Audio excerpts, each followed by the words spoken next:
அனைவருக்கும் இனிய மாலை வணக்கம்.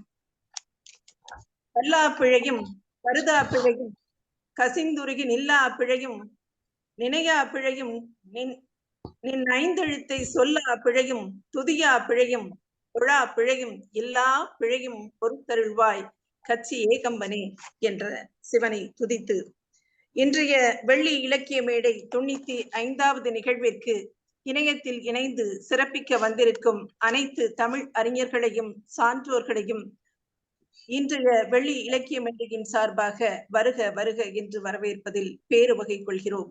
இன்றைய நிகழ்வு 2 கருத்துரையாக அமைகின்றது. முதலாவதாக பாவேந்தரை பற்றி ஒன்றென்றிரு என்ற தலைப்பில் கவித்தென்றல் திரு ஞானவடிவேல் ஐயா அவர்களும், அடுத்ததாக எடுத்தது கண்டனர் இற்றது கேட்டனர் என்று நமக்கு சீதாதேவியின் சிகம்பரத்தை தம் சொல்லால் முன்னேற்ற வந்திருக்கும் திரு நெல்லை தீபன் ஐயா அவர்களையும், இன்றைய விழாவின் நாயகன் திரு கேஜி ராஜேந்திர பாபு ஐயா அவர்களை மீண்டும் வரவேற்பதில் பெருமகிழ்வு கொள்கிறோம். முதலாவதாக நிகழ்ச்சியில் தமிழ் வாழ்த்து பாட வருபவர் திருமதி ரமணி பாலசாமி அம்மா அவர்கள். வணக்கம் அம்மா, பாடுங்க. அனைவருக்கும் வணக்கம். கேஜே பாபு ஐயாவுக்கு என் வாழ்த்துக்களை கூறிக்கொண்டு தமிழ் வாழ்த்து. தமிழுக்கும் அமுதென்று பேர், அந்த தமிழ் என்ப தமிழ் எங்கள் உயிருக்கு நீர், உயிருக்கு நீர். தமிழுக்கும் அமுதென்று பேர், தமிழுக்கு நிலவென்று பேர். இன்ப தமிழ் எங்கள் சமூகத்தின் விளைவுக்கு நீர், தமிழுக்கு மனம் என்று பேர். இன்ப தமிழ் எங்கள் வாழ்வுக்கு நிருமித்த ஊர், தமிழுக்கு மதுவென்று பேர், தமிழுக்கு மதுவென்று பேர். இன்ப தமிழ் எங்கள் உரிமை பயிருக்கு வேர், பயிருக்கு வேர். தமிழுக்கும் அமுதென்று பேர், அந்த தமிழ் இன்ப தமிழ் எங்கள் உயிருக்கு நேர், உயிருக்கு நேர். தமிழ் எங்கள் இளமைக்கு பால், தமிழ் எங்கள் இளமைக்கு பால். இன்ப தமிழ் நல்ல புகழ் மிக்க புலவர்க்கு மேல், புலவர்க்கு மேல். தமிழ் எங்கள் உயர்வுக்கு வான், என்ப தமிழ் எங்கள் அசதிக்கு சுடத் தந்த தேன். தமிழ் எங்கள் உயர்வுக்கு வான், என்ப தமிழ் எங்கள் அசதிக்கு சுடத் தந்த தேன். தமிழுக்கும் அமுதென்று பேர், அந்த தமிழ் என்ப தமிழ் எங்கள் உயிருக்கு நீர், உயிருக்கு நீர். தமிழ் எங்கள் அறிவுக்கு தோள், இன்ப தமிழ் எங்கள் கவிதைக்கு வைரத்தின் வாழ், வைரத்தின் வாழ். தமிழ் எங்கள் பிறவிக்கு தாய், இன்ப தமிழ் எங்கள் வளமிக்க உளமுற்ற தீ. தமிழ் எங்கள் பிறவிக்கு தாய், இன்ப தமிழ் எங்கள் வளமிக்க உளமுற்ற தீ. தமிழுக்கும் அமுதென்று பேர், அந்த தமிழ் இன்ப தமிழ் எங்கள் உயிருக்கு நீர், உயிருக்கு நீர். தமிழுக்கும் அமுதென்று பேர். அருமை அம்மா, அருமை. தமிழுக்கும் அமுதென்று பேர் என்ற தனது இனிமையான குரலில் நீங்கள் பாடியது எங்களை அனைவரையும். அடுத்ததாக வெள்ளி இலக்கிய மேடையின் வாழ்த்து பாடலாக திரு கவிஞர் கூமாப்பா கபிலன் ஐயா அவர்கள் பாடிய பாடலை ஒளிபரப்பு கேட்கலாம்.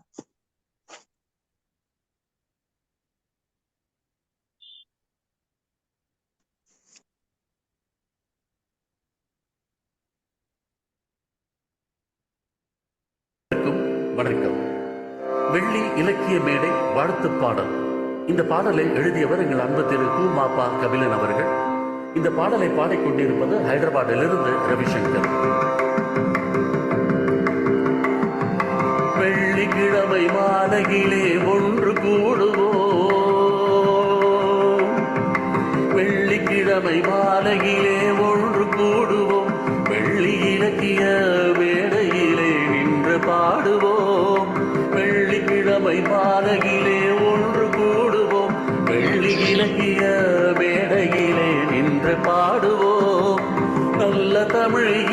இலக்கியத்தை நாமும் பாடுவோம், நல்ல தமிழ் இலக்கியத்தை நாமும் பாடுவோம், துள்ளி ஓடு புள்ளி மானாய் நாளும் ஆடுவோம், நல்ல தமிழ் இலக்கியத்தை நாமும் பாடுவோம், துள்ளி ஓடு புள்ளி மானாய் நாளும் ஆடுவோம். வெள்ளிக்கிழமை மாலையிலே ஒன்று கூடுவோம், வெள்ளி இலக்கிய மேடையிலே நின்று பாடுவோம்.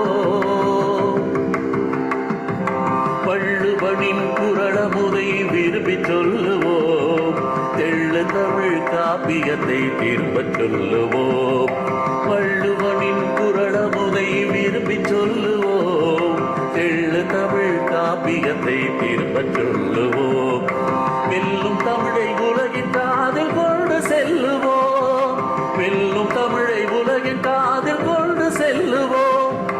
நல்ல தமிழ் வாடும் என உறக்க சொல்லுவோம், நல்ல தமிழ் வாடும் என உறக்க சொல்லுவோம். வெள்ளிக்கிழமை மாலையிலே ஒன்று கூடுவோம், வெள்ளி இலக்கிய வேளையிலே நின்று பாடுவோம்.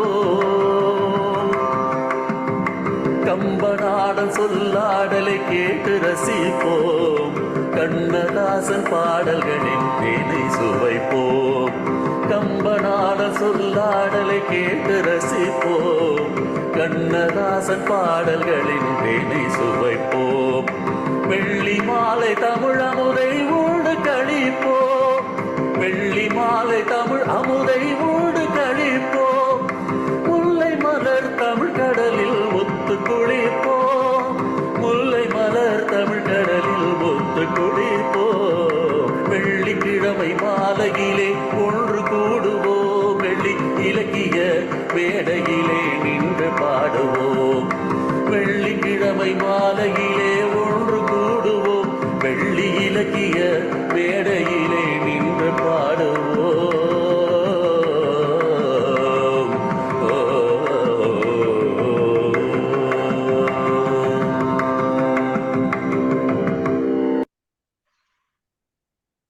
மிகவும் சிறப்பு ஐயா.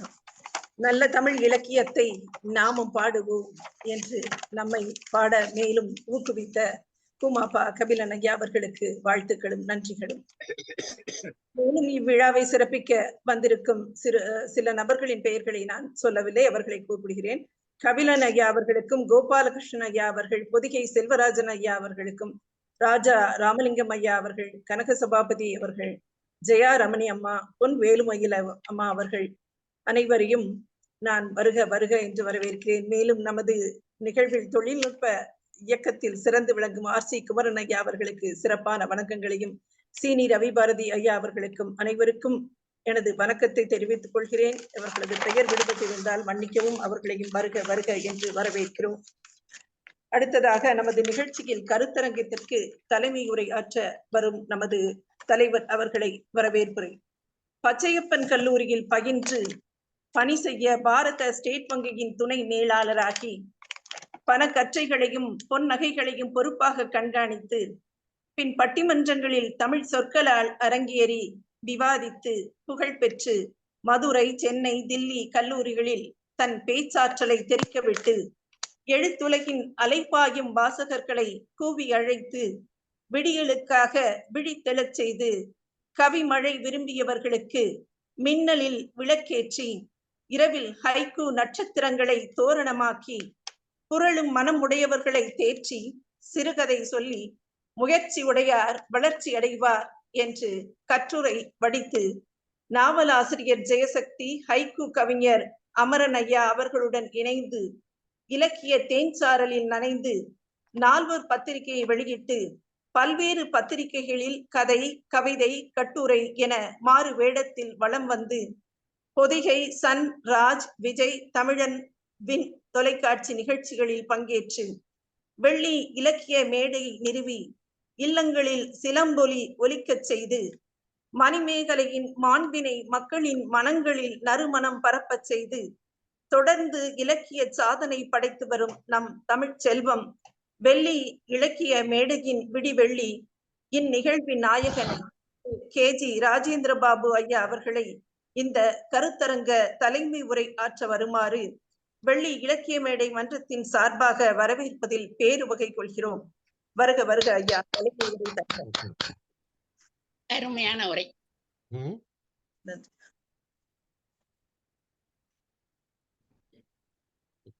மகிழ்ச்சி. வெள்ளி இலக்கிய மேடையின் 95வது நிகழ்ச்சிக்கு இனிய குரலில் தமிழ்த்தாய் வாழ்த்து பாடிய ரமணி பாலசாமி அம்மையார் அவர்களுக்கும், சுருக்கமாகவும் அதே நேரத்தில் எழிலாகவும் நெறியாள்கையை நிகழ்த்திய இனியும் நிகழ்த்த இருக்கின்ற கவிஞர் பிரபாவதி ராஜா அவர்களுக்கும் என்னுடைய வணக்கத்தை நான் தெரிவித்துக் கொள்கின்றேன். தொழில்நுட்பத்தை செய்வதற்காக வருகை தந்திருக்கின்ற நல்லை தீபன், அவருக்கு இணையாக தொழில்நுட்பத்தை செய்கின்ற இலக்கிய ஆர்வலர் குமரன் அவர்களுக்கும் என்னுடைய வணக்கத்தை நான் தெரிவித்துக் கொள்கிறேன். இந்த நிகழ்ச்சியிலே கருத்தரங்கிலே பேசுவதற்காக வருகை தந்திருக்கின்ற ஞான வடிவேல் அவர்களுக்கும் நெல்லை தீபன் அவர்களுக்கும், இந்த நிகழ்ச்சியை கேட்பதற்காக வருகை தந்திருக்கின்ற இலக்கிய அன்பர்களுக்கும் என்னுடைய வணக்கத்தையும் நன்றியும் நான் தெரிவித்துக் கொள்கிறேன். முதலில் என்னுடைய கண்புரை அறுவை சிகிச்சைக்காக நலம் விசாரித்த அனைத்து நல்ல உள்ளங்களுக்கும் என்னுடைய நன்றியை நான் தெரிவித்துக் கொள்கிறேன். நண்பர்களே, ஞானவடிவேல் அவர்கள் ஒன்றென்றிரு என்ற தலைப்பில் பேசுவதாக தலைப்பு கொடுத்திருந்தார். அதே போல தீபன் அவர்கள் எடுத்தது கண்டனர், இற்றது கேட்டார் என்று கம்பன் வரியை எடுத்து பேசுவதாக இருக்கின்றார். ஒன்றென்று இரு என்ற தலைப்பு என்பது பட்டினத்தார்க்குரிய தலைப்பு என்று ஞானவடிவேல் அவர்கள் சொல்லி, சரி அதையே பேசலாம் என்றுதான் நாங்கள் முடிவெடுத்தோம். ஆனால் நேற்று இரவு, ஐயோ இந்த மாதம் என்பது பாவேந்தருடைய பிறந்த நாள், நினைவு நாள் இரண்டுமே வருகின்ற மாதம். ஏப்ரல் 29 பாவேந்தருடைய பிறந்த நாள், ஏப்ரல் 21 பாவேந்தருடைய நினைவு நாள். இப்படி இருக்கையிலே நாம் பாவேந்தரை பற்றி பேச சொல்லலாமே என்று நான் ஞான வடிவேல் அவர்களை கேட்ட பொழுது உடனே ஒப்புக்கொண்டார். அதிலே என்ன சிறப்பு என்று சொன்னால், ஐயா இந்த ஒன்றென்று என்ற தலைப்பை இருக்கட்டும், அதை வைத்தே நான் பாவேந்தரை பேசுகிறேன் என்று ஞான வடிவேல் சொன்னதுதான் மிகவும் சிறப்பு. பட்டினத்தாருக்குரிய தலைப்பு தான் ஒன்றென்றிரு, தெய்வம் உண்டென்றிரு, செல்வம் அன்றென்றிரு, நல்லறமும் நட்பும் உண்டென்றிரு என்று பாடி அதே பாட்டுதான். அந்த பாட்டை எடுத்து வைத்துக் கொண்டு, அந்த ஒன்றென்று என்ற தலைப்பை வைத்துக் கொண்டு நான் பாவேந்தரை பாடுகிறேன் என்று அவர் சொல்லியிருப்பது அவருடைய பேச்சாற்றலுக்கு ஒரு சிறந்த எடுத்துக்காட்டாக திகழ்கின்றது. நெல்லை தீபனை பொறுத்தவரை நீங்க எல்லோரும் அறிவீர்கள், கம்பனிலே ரொம்பவும் ஈடுபாடு கொண்டவர். கம்பன் என்று சொன்னாலே அதிலே நிறைய பாடல்களை அடிக்கடி எடுத்து சொல்லக்கூடியவர். மேடையிலே மட்டுமல்ல, தினந்தோறும் அலைபேசியின் மூலமாக எனக்கு ஏதாவது ஒரு கம்பன் பாட்டை அவர் சொல்லிக்கொண்டே இருப்பார். நான் தான் மேடை, அவர்தான் பேச்சாளர். இப்படி வேண்டுமானால் சொல்லலாம், நான் தான் கேட்பாளர், அலைபேசி தான் மேடை, அவர்தான் பேச்சாளர், நெல்லை தீபம் தான் பேச்சாளர். இப்படி தினமும் அந்த கம்பனுடைய பாட்டை அவர் எனக்கு எடுத்து சொல்லிக் கொண்டிருப்பார். நிறைய சுவையான நிகழ்ச்சிகளை எல்லாம் சொல்லிக் கொண்டிருப்பார். அந்த பாட்டிலே பள்ளத்தூர் பழனியப்பனுடைய உரையை அவர் கையிலே வைத்திருக்கிறார். பள்ளத்தூர் பழனியப்பன் என்னென்ன கருத்துக்களை எல்லாம் சொல்லி இருக்கிறார் என்பதையும் மிக அழகாக சொல்லுவார். ஆகவே கம்பனிலே ஒரு ஈடுபாடு கொண்ட நெல்லை தீபன் அவர்கள் எடுத்தது கண்டனர், இற்றது கேட்டார் என்ற தலைப்பிலே இங்கே பேச இருக்கின்றார். நீங்கள் சாதாரணமாக பார்த்தால் 2 முனையிலே இருந்து இவர்கள் பேசுகிறார். ஒரு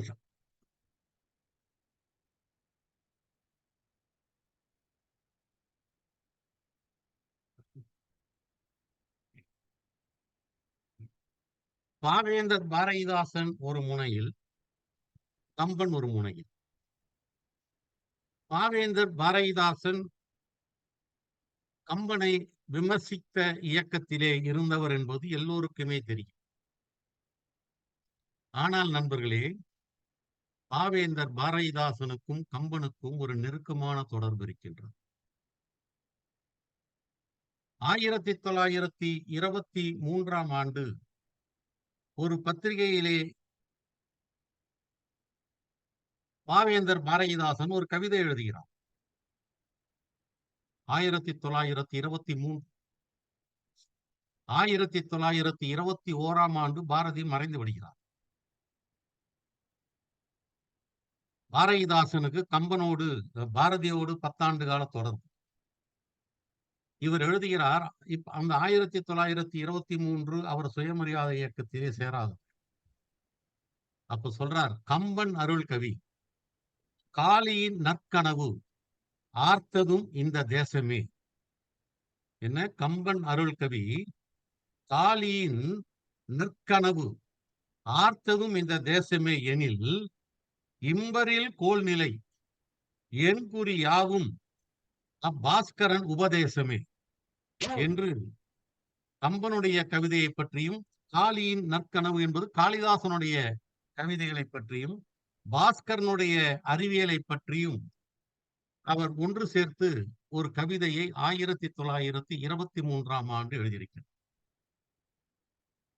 பாரதியாரிடம் ஒருவர் செல்கின்றார், எனக்கு காலட்சேபம் செய்வதற்காக ராமாயணத்திலே இருந்து சில பாடல்கள் தேவை, அதாவது ராமாயணத்தை மையமாக வைத்து ஒரு கவிஞர் சுயமாக எழுதி தர வேண்டும். ராமாயண பாடல் எடுத்து அப்படியே காலட்சேபம் செய்வதல்ல என்று சொன்ன பொழுது, ஆலங்குப்பத்திலே பணியாற்றுகிற ஆசிரியரை போய் பாருங்கள் என்று சொல்லி அனுப்புகிறார். அவர் பேர் கனக சுப்பரத்தின். அப்போது அவர் கனக சுப்பரத்தின், அவர்தான் அவரது பாரதிதாசனுடைய இயற்பெயர் கனக சுப்பரத்தின். அப்பொழுது பாரதிதாசனிடம் வந்து பார்த்த அந்த பெரியவர் திரும்பி போயிட்டார். ஏன்னா பாரதிதாசன் ஒரு இளமையிலே இருக்கிறார். என்ன, நாம் எதிர்பார்த்து வந்தது வேறு. ஆனால் ஒரு இளமையாக ஒருத்தர் இருக்கிறாரே, இவர் எப்படி எழுதி தரப்போகிறார் என்று எண்ணிக்கொண்டிருந்தார். அப்பொழுது பாரதியாரிடம் வந்து திரும்பி வந்த பொழுது சொன்னார், பரவாயில்லை, நீ போய் அவரை கேளுப்பா, அவர் எழுதி கொடுப்பார்னார். பாரதிதாசனிடம் வந்து கேட்டார்கள். கேட்ட உடனே பாரதிதாசன் எழுதி கொடுத்தார். அதை வைத்து அவர் காலட்சேபம் செய்து, ராமாயண காலட்சேபம் செய்திருக்கிறார். விளப்பத்தூர் சீனிவாச அவருடைய தேசிகர், ஏதோ ஒரு பேர், அவர் பேர் சீனிவாச உபாசகர், ராமாயணத்தை பேசக்கூடியவர். இப்படி பாரதிதாசனுக்கும் ராமாயணத்துக்கும் ஒரு நெருங்கிய தொடர்பு உண்டு. அது மட்டுமல்ல நண்பர்களே, பாரதிதாசன் ராமாயணத்தை எதிர்த்து கொண்டிருந்த காலத்திலேயே டி.கே.சி. என்ன செய்தார், ராமாயணத்திலே இருந்த பல பாடல்களை எல்லாம் வெளியெடுத்து போட்டார். பாவேந்தருடைய வார்த்தையிலே சொல்வதானால் 12,000 பாடல்களில் 3/4 பாடலே அவர் தள்ளிட்டார்.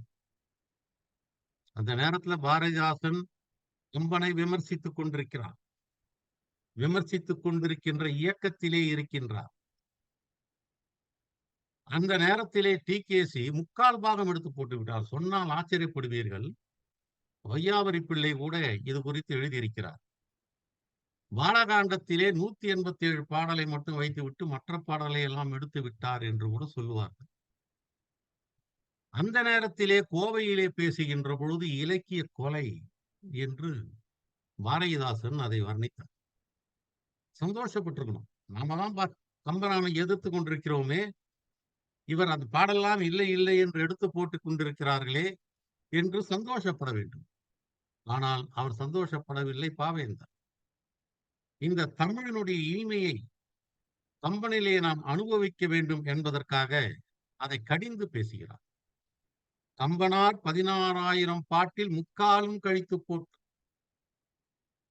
நம்பினால் நம்புங்கள் இவைதான் கம்பன் செய்யில் என்று வெம்புமாறு அளிக்கையில் மேவாத செயல் இதனை செய்ய இந்த கொம்பன் யார் என்று கேட்பதற்கு புலவர்களே இல்லையா என்ற வினாவை பாவேந்தர் பாரதிதாசன் எழுதியிருப்பார். கம்பனிடத்திலே இருந்து சில வரிகளை கூட, கருத்துக்களை கூட பாவேந்தர் வாங்கியிருக்கிறார். எல்லாரும் எல்லா பெருஞ்செல்வமும் எய்தலால் இல்லாரும் இல்லை உடையாரும் இல்லை என்ற வரியை கண்ணதாசன் மட்டும் எடுத்து ஆளவில்லை, பாரதிதாசனும் எழுதியிருக்கிறார். எல்லாரும் எல்லாமும் பெறுவதான இடத்தை நோக்கி இந்த வையம் செல்க என்று அவர் எழுதியிருப்பார். வீரத்தாய் என்கின்ற குறுங்காவியத்துக்கு பின்னாலே கூட எல்லாரும் எல்லாமும் பெற வேண்டும் என்று அவர் எழுதியிருப்பார். இந்த கருத்திலே கவிதைகளை எழுதியிருப்பார். சில கருத்துக்களை பார்க்கின்ற பொழுது கம்பனோடு உடன்பாடுகளோடு அவர் எழுதியிருப்பார். யாரோடும் பகையிலை எனில் போர் ஒடுங்கும் புகழ் ஒடுங்காது என்று கம்பன் சொன்னான் அல்லவா? இந்த வரியை அப்படியே புதியதோர் உலகம் செய்வோம், கெட்ட போரிடும் உலகத்தை வேறொடு சாய்ப்போம் என்று பாரதிதாசன் எழுதியிருப்பார். ஓரிடத்திலே கம்பன் எழுதுவான், சிலை உடை கண்ணாம் நங்கை இவளாயின் இச்சிலை என்ன, ஏழு மலையும் உடைத்து விடுவான் ராமன் என்று எழுதியிருப்பார். இந்த நங்கையை பார்த்தான் என்று சொன்னால் இந்த வில்லை என்ன, ஏழு மலைகளை கூட அவன் உடைத்திடுவான் என்று கம்பன் எழுதியதாக சொல்லுவார். பாரதி அதை சொன்னான் அல்லவா? காற்றில் ஏறி விண்ணையும் சாடுவோம் காதற் பெண்கள் கடைக்கன் பணியிலே என்று சொன்ன மாதிரி பாவேந்தன் சொல்லுகிறார், கிட்டெறிய கிழத்தி இடுவேளை விட்டெறிந்த கல்போல் மேலேறி பாயாதா, கண்ணின் கடைப்பார்வை காதலியர் காட்டிவிட்டால் மண்ணில் குமரர்க்கு மாமலையும் ஓர் கடுகாம் என்று கம்பனிலே இருந்து பாரதியிலே இருந்து பாரதிதாசன் வரை அது தொடர்ச்சியாக இந்த பாடல்கள் நமக்கு வந்து கொண்டிருக்கின்றது. இப்படி கம்பனுக்கும் பாரதிதாசனுக்கும் நிறைய தொடர்பு உண்டு.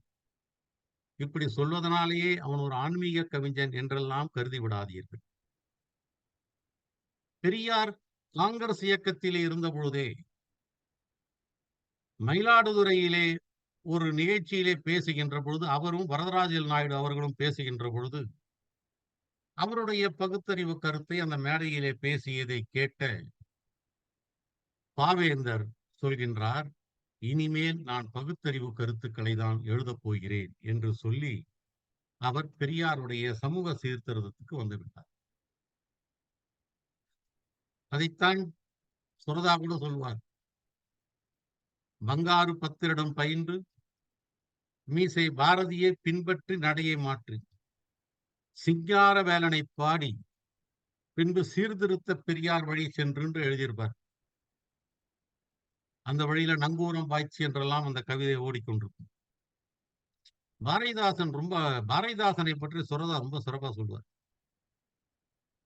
என்ன சொல்வார், விருத்தத்தில் வெற்றி பெற்றான் கம்பன், அந்த வெற்றியினை இவர் பெற்றார் என்னை போல என்று தன்னையும் பாரதிதாசனையும் ஒப்பிட்டு விருத்தத்தை வெற்றி பெற்றார் என்று சொல்வார்.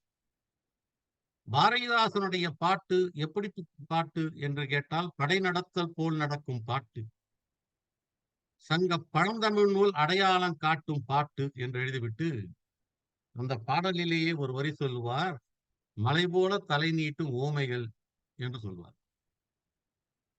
பாரதிதாசனுடைய பாட்டுல தடையே இருக்காது என்பதற்கு ஒரு அழகான ஊமை சொல்லுவார். தடைநடையே இல்லாத பாட்டு வாழை தண்டுக்கா தடுக்கின்ற கணுக்கள் உண்டு. கரும்புக்கு கணுக்கள் இருக்கும், தடுக்கின்ற கணுக்கள் இருக்கும். ஆனால் வாழைத்தண்டுக்கு தடுக்கின்ற கணுக்களே இருக்காது என்று ரொம்ப அழகான வரிகளிலே பாரதிதாசனை பாராட்டியிருக்கும். கவியரசு கண்ணதாசன் இரண்டே வார்த்தையிலே பாரதிதாசனுடைய பிம்பத்தை நமக்கு காட்டிவிடும்.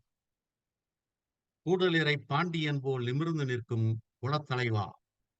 கண்ணதாசன் கவிஞன் கண்ட கவிஞன் என்ற தலைப்பிலே கவியரங்கத்திலே பாடுகிற பொழுது சொல்வார், கூடலிறை பாண்டியன் போல் நிமிர்ந்து நிற்கும் குலத்தலைவா என்று பாவேந்தரை அவர் வர்ணித்துப்பார். ஈவாஜானம் சொன்னார், எந்த கருத்தை சொன்னாலும் விளக்கெண்ணெய் போல் மெதுவாக வழவழன்னு சொல்லவே மாட்டார். கவிச்செபுக்கால் அடிப்பார் என்று கீவாஜா அவர்கள் அதை பாராட்டுவார். அவருடைய அரசியலை பிடிக்காதவர்கள் கூட அவருடைய கவிதையை தாழ்த்த மாட்டார். இப்படி பாவேந்தரை பற்றி பல பேர் நிறைய பாராட்டி இருக்கின்றார். அந்த பாவேந்தரை பற்றி நம்முடைய ஞானவடிவேல் அவர்கள் பேச இருக்கின்றார்கள். கம்பனை பற்றி சொல்வதென்று சொன்னால் அது மிகப்பெரிய கடல். சாது சியோகியார் தான் ரொம்ப அழகா சொன்னார். கவிஞருக்கு கவிஞர், மகாகவிக்கு மகாகவி, கவி சக்கரவர்த்திக்கெல்லாம் கடவுள் என்று கம்பனை பற்றி சாது சியோகியார் ரொம்ப சின்ன புத்தகங்க, ரொம்ப அருமையான புத்தகம் என்று சாது சியோகியார் கம்பனை பற்றி சொல்ல இருக்கிறார். அதிலும் நம்முடைய ஞான வடிவேலை ஒரு நல்ல தீபன் எடுத்துக்கொண்டிருக்கிற வரி இருக்குது பாருங்க, புகழ்வாய்ந்த வரி. கம்பன் என்று சொன்னாலே எல்லா மக்களுக்கும் 2 வரி மறக்கவே மறக்காது. சும்மா ஒரு 2 முறை கேட்டா கூட மறக்க மாட்டாங்க. ஒரு வரி அண்ணலும் நோக்கினால் அவளும் நோக்கினாள், எல்லாம் சொல்லிடுவாங்க. இன்னொன்று எடுத்தது கண்டனர் இற்றது கேட்டார், இந்த வரியும் சொல்லிடுவாங்க. ஏன்னா இது 2மே ரொம்ப புகழ்வாய்ந்த வரி. கம்பன் எடுத்தது கண்டனர் இற்றது கேட்டார் என்கின்ற பாணியிலே இன்னும் சில வரிகள் எழுதியிருப்பார். பேசுவது மானம், இடை பேணுவது காமம், பூசுவது மானிடரை என்று அவர் குறிப்பிடுவார். இப்படி சின்ன சின்னதாக அழகா எழுதியிருப்பார். இந்த எடுத்தது கண்டார் இற்றது கேட்டார் என்ற அந்த சொல்லாட்சி இருக்கிறதே, சாதாரண மக்களுக்கு மட்டுமல்ல நண்பர்களே, மிகப்பெரிய புலவர்களுடைய நெஞ்சத்தை எல்லாம் தொட்ட சொற்களாக இருக்கின்றது. புகழேந்தி புலவர் நலவெண்பாவிலே இதை எடுத்து கையாளுகின்றார். நலனிடத்திலே அன்னம் வருகிறது, தமையந்தினுடைய அழகையெல்லாம் சொல்கிறது. அதை கேட்டு அவனுடைய மனசு என்பது விழுந்து போய்விடுகிறது. அவன் அன்னத்திடம் சொல்கிறான், உன்னுடைய வாய் சொல்லிலே தான் என்னுடைய வாழ்க்கையே இருக்கிறது சொல்றான். தமையந்திடம் போய் என்னை சொல். இந்த காட்சியை வர்ணிக்க வருகின்ற புகழேந்தி புலவர் சொல்லுவார், இற்றது நெஞ்சம், இதே பாணியில் எழுதுறான் பாருங்க, இற்றது நெஞ்சம், எழுந்தது இருங்காதல், அற்றது மானம், அழிந்தது நான், மற்ற இனி வாயுடையது என்னுடைய வாழ்வென்றான், வெங்காமம் தீயுடைய நெஞ்சத்தான் தேர்ந்து என்று நலவெண்பாவிலே ஒரு பாட்டு. இதை நான் சொல்வதற்கு காரணம், எடுத்தது கண்டனர் இற்றது கேட்டார் என்கின்ற வரி ஒரு புலவனையே மிகப்பெரிய அளவுக்கு பாதித்து, இற்றது நெஞ்சம் எழுந்தது இருங்காதல் என்று எழுதியிருக்கிறான் என்று சொன்னால் அந்த வரி எவ்வளவு வலிமையான வரி என்பதை நாம் உணர முடிகின்றது. இந்த வரி எடுத்துக்கொண்டு ஆறுமுக படலத்திலே இருக்கக்கூடிய பாடல்களை, அதற்கு முன்பாக இருக்கக்கூடிய படலங்களை பற்றியெல்லாம் பேசுவதற்கு நல்லை தீபன் அவர்கள் வருகை தருகின்றார்கள். கார்முகம் என்று சொன்னால் நாம் மேகம்னு நினைச்சிடக்கூடாது. கார்முகம் என்று சொன்னால் வில்லுன்னு அர்த்தம். வில்லுக்கு கார்முகம்ன்ற இன்னொரு பெயர் இருக்கிறார். ஆகவே இந்த வில்லை வளைக்கின்ற படலத்துக்கு கார்முக படலம் என்று பெயர். அதை பேசுவதற்கு நம்முடைய நல்ல தீபன் அவர்கள் வருகின்றார். ஆக முதலில் பேசுமாறு நம்முடைய ஞானவடிவேல் அவர்களை நான் அழைக்கின்றேன். ஞானவடிவேல் அவர்களை பற்றி உங்கள் அனைவருக்குமே நன்றாக தெரியும். தும்பி இலக்கிய வட்டத்தை ஆரம்பித்து வெற்றிகரமாக அவர் நடத்தி கொண்டு வருகின்றார். நான் கூட ஆரம்பத்திலே அடிக்கடி சொல்வது உண்டு, தும்பி இணையத்தை நம்பி நீங்கள் வரலாம், நல்ல நல்ல நிகழ்ச்சிகளை கொடுத்து கொண்டிருப்பார் என்று. அதே போல் இன்றைக்கும் நல்ல நல்ல நிகழ்ச்சிகளை கொடுத்து கொண்டிருக்கிறார். கம்பனை ஒரு தொடர் சொற்பொழிவாக அவர் நிகழ்த்தி கொண்டிருக்கின்றார். இத்தகைய ஞானவடிவேல் அவர்கள் இன்றைக்கு பாவேந்தர் பாரதிதாசனை பற்றி பேச வருகின்றார். வருமாறு அவரை நான் அழைக்கின்றேன்.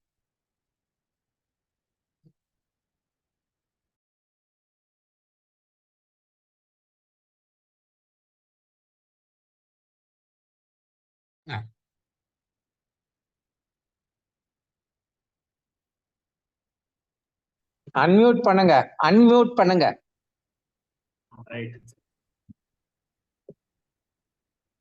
அருமை ஐயா, அனைவருக்கும் வணக்கம். செந்தமிழே உயிரே நருந்தேனே, செயலினை மூச்சினை உனக்களித்தேனே, நைந்தா எனில் நைந்து போகும் என் வாழ்வே, நன்னிலை உனக்கெனில் அது எனக்கும் தானே. கனியிடை ஏறிய சுளையும் முற்றல் களையிடை ஏறிய சாரும், பனிமலர் ஏறிய தேனும் காய்ச்சு பாகிடை ஏறிய சுவையும், நனி பசு பொழியும் பாலும் தென்னை நல்கிய குளிர் இள நீரும், இனியன என்பேன் எனினும் தமிழை என்னுயிர் என்பேன் கண்டீர். தமிழ் உயர்ந்தால் தமிழ்நாடு தான் உயரும், அறிவு உயரும், அறமும் ஓங்கும். இமயமலை போல் உயர்ந்த ஒரு நாடும் தன்மொழியில் தாழ்ந்தால் வீடும். தமிழுக்கு பொருள் கொடுங்கள், தமிழறிகள் கழகங்கள் நிறுவிடுங்கள், தமிழ் பள்ளி கல்லூரி தமிழ் ஏடு பலப்பளவும் நிலைப்பை செய்வீர் என்று பாடிய பாவேந்தர் பாரதிதாசனுடைய அற்புதமான வார்த்தைகளோடு இந்த நிகழ்ச்சியை துவங்குவதிலே நான் மற்றற்ற மகிழ்ச்சி அடைகிறேன். தமிழறிஞர் கழகங்கள் நிறுவிடுங்கள் என்று பாரதிதாசன் பாடினார். அப்படிப்பட்ட ஒரு தமிழறிஞர் கழகமாக இருக்கிற இந்த வெள்ளி இலக்கிய மடியில் ஆகச் சிறந்த அறிஞர் பெருமக்கள் கூடியிருக்கிற இந்த அறிவார்ந்த அவையில் எங்கள் அன்பிற்குரிய நாவலர், பாவலர், நடமாடும் பல்கலைக்கழகம், நடமாடும் லண்டன் நூலகம் என்று சொல்ல வேண்டும், சரபோஜி நூலகம் என்று சொல்ல வேண்டும், அண்ணா நூற்றாண்டு விழா நூலகம் என்று சொல்ல வேண்டும், அப்படியெல்லாம் நாம் கருதத்தக்க ஐயா கேஜிஆர் அவர்களுடைய தலைமையில் நிகழ்கிற இந்த நிகழ்ச்சியில் வந்திருக்கிற உங்கள் அனைவரையும் முதலில் வணங்கி மகிழ்கிறேன். ஒவ்வொருவரையும் அழைத்து பெயர் சொல்லி என் வணக்கத்தையும் மரியாதையும் தெரிவிக்க வேண்டும் என்ற ஆசை. ஆனால் நெல்லை தீபனும் ஐயா குமரன் ஐயா அவர்களும் மிக மிக கண்டிப்பானவர்கள். என்னுடைய மைக்கை பிடுங்கிக் கொண்டு விடுவார்கள். எனக்கு கொடுத்திருக்கிற நேரம் குறைவு. ஆகவே என்னுடைய தலைப்புக்குள்ளே நான் நேரடியாக நுழைகின்றேன். தலைமையேற்றிருக்கிற ஐயா கேஜிஆர் அவர்களை மீண்டும் ஒருமுறை வணங்கி பல்லாண்டு பல்லாண்டு பல்லாயிரத்தாண்டு பல கோடி ஊராண்டு அவர்கள் வாழ வேண்டும் என்று இறைவனை இயற்கை வாழ்த்தி வணங்கி என்னுடைய நிகழ்ச்சிக்குள், என்னுடைய உரைக்குள் நான் நுழைகிறேன். பெரியவர்களே, உலகத்திலே எத்தனையோ சந்திப்புகள் நிகழ்ந்திருக்கின்றன. ஒவ்வொரு நாளும் ஒவ்வொரு மனிதனும் 1000 மனிதர்களை சந்திக்கிறோம். ஒருவனுடைய வாழ்நாளில் கோடி பேரை சந்திக்கிறார்கள். ஆனால் அத்தனை சந்திப்புகளும் சிறந்த சந்திப்புகளாக இருந்ததா என்று சொன்னால் அது மிகப்பெரிய கேள்விக்குறிதான். இந்த சரித்திரத்திலே நாம் நினைத்து பார்க்கிற பொழுது உலக புகழ்பெற்ற சந்திப்புகள் ஓரிரண்டு நடைபெற்றிருக்கின்றன.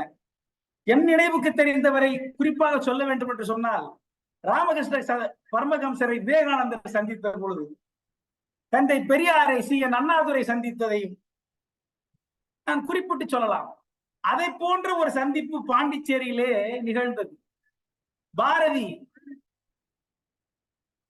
பாரத தேசம் அடிமைத்தலையில் அகப்பட்டு கிடந்த பொழுது அதனை விடுவிக்க துடித்த தன் விரல் முனையில் ஏந்துகிற பேனாவினால் ஒரு எரிமலையை கக்க நினைத்த அந்த பாவலன் வரகவி புரட்சி கவி பாரதி புதுவையிலே தஞ்சமடைந்திருக்கிற பொழுது அங்கே ஒரு உடற்பயிற்சி கூடம் இருக்கிறது. அந்த உடற்பயிற்சி கூடத்தினுடைய தலைவராக வேலு நாயக்கர் என்பவர் இருக்கிறார். அவருக்கு திருமணம் நடைபெறுகிறது. அந்த திருமண நிகழ்ச்சி முடிந்ததற்கு பிறகு அன்று இரவு விருந்து. அந்த விருந்திலே அனைவரும் கலந்து கொள்கிறார்கள், நண்பர்கள் கலந்து கொள்கிறார்கள். கலந்து கொள்ளுகிற பிறகு இசை நிகழ்ச்சி நடக்கிறது. அந்த நிகழ்ச்சியில் தான் நான் சொல்ல போகிற இந்த சந்திப்பு நடக்கிறது. பெரியவர்களே, உலகத்தில் சந்திப்பு என்று சொன்னால் நம் நினைவுக்கு வருவது ஒரு ஆணும் பெண்ணும் சந்திப்பதுதான். எனக்கு அடுத்து பேச போகிற ஐயா நெல்லை தீபன் அவர்கள் கூட தொழுவார்கள். ஐயா தலைவர் கூட சொன்னார், பிராமணும் சீதையும் சந்தித்த சந்திப்பை குறித்து. அது போலதான் பெரும்பாலும் நம் நினைவுக்கு வருவது காதலன் காதலி சந்திப்பு. இத அந்த காதலன் காதலி சந்திப்பு என்பது கண்டதும் காதல் கொள்கிற சந்திப்பு ஆரம்பத்தில் இனித்தாலும் கடைசியில் அது கசந்து விடுகிறது. நம் ஒவ்வொருவருடைய வாழ்க்கையிலும் நம்ம அனுபவிக்கிறோம். இது அழகா சொன்னது யாருன்னா கண்ணதாசன் தான் சொன்னார். சந்தித்த வேளையில் சிந்திக்கவே இல்லை, தந்து விட்டேன் என்னைனார். அது ஒரு வகையில புகழ்ச்சியா சொல்ற மாதிரி இருந்தாலும் ஐயா லிங்கராஜ் ஐயா வந்திருக்காரு. இது வஞ்ச புகழ்ச்சி அணி மாதிரி கணவர் புகழ்ற மாதிரி சொன்னாலும் அது இகழ்ச்சி. சந்தித்த வேளையில் சிந்திக்கவே இல்லை, தந்து விட்டேன். ஒரு நொடி அவை சிந்திச்சிருந்தானா கொடுத்திருக்க மாட்டான், அவனோட உயிரை உள்ளத்தை கொடுத்திருக்க மாட்டான். சிந்திக்கவே இல்லை. அப்படி அந்த வஞ்ச புகழ்ச்சியாக அவர் பாடுவார். அது போல நாம் அதை போன்ற சந்திப்பு அல்ல இந்த சந்திப்பு. இப்பொழுது நான் சொல்ல போகிற சந்திப்பு அந்த இசை நிகழ்ச்சி நடக்கிறது.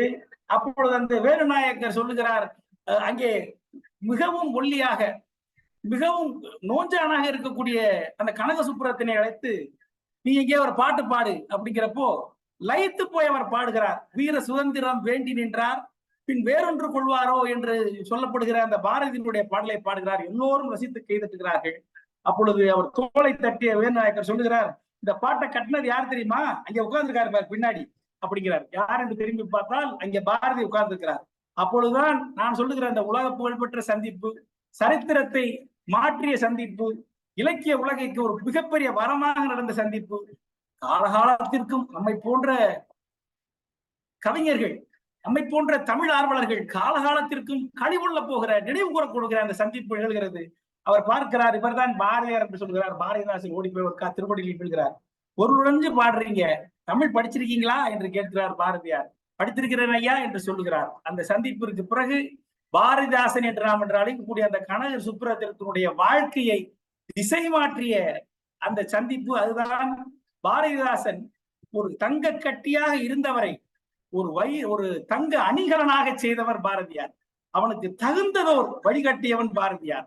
தமிழை எண்ணி தமிழுக்கு தகும் உயர்வளிக்கும் தலைவனை எண்ணி தமிழ் தவங்கிடக்கையில் இலகுபாரதி புலவன் தோன்றினான் என்று பாரதிதாசன் சொன்னான் என்றால், அந்த பாரதிதாசனுக்கு தகுந்த வழியை, அந்த உயர்வை காண்பித்த குருவாக அங்கே பாரதியார் வந்தார். எதற்காக நான் இதை சொல்லுகிறேன் என்று சொன்னால், ஒவ்வொரு மனிதனுக்கும் ஒரு குரு என்போர் முக்கியம். கம்பராமாயணம் பேச போறாரு, நான் கம்பராமாயணம் சொல்ல போவதை நமக்கு ரொம்ப யோசிக்க வேண்டியிருக்கு. பாலராமனை ஒரு பலராமனாக ஆக்கியது விஸ்வாமித்திரன் தான். பாலராமனாக ஆக்கியவன் வசிஷ்டன், வைத்திருந்தவன் வசிஷ்டன். அவனை ஒரு பலசாலி ராமனாக ஆக்கியவன் விஸ்வாமித்திரன். ஒவ்வொரு சீடனுக்கும் ஒரு தகுந்த குரு கிடைக்கிற பொழுதுதான் நம்முடைய வாழ்க்கை என்பது சரியான வழியை நோக்கி செயல்படுகிறது. அந்த வகையில் பாரதிதாசனுக்கு வழிகாட்டிய பாரதியாரை முதலில் நான் நினைவு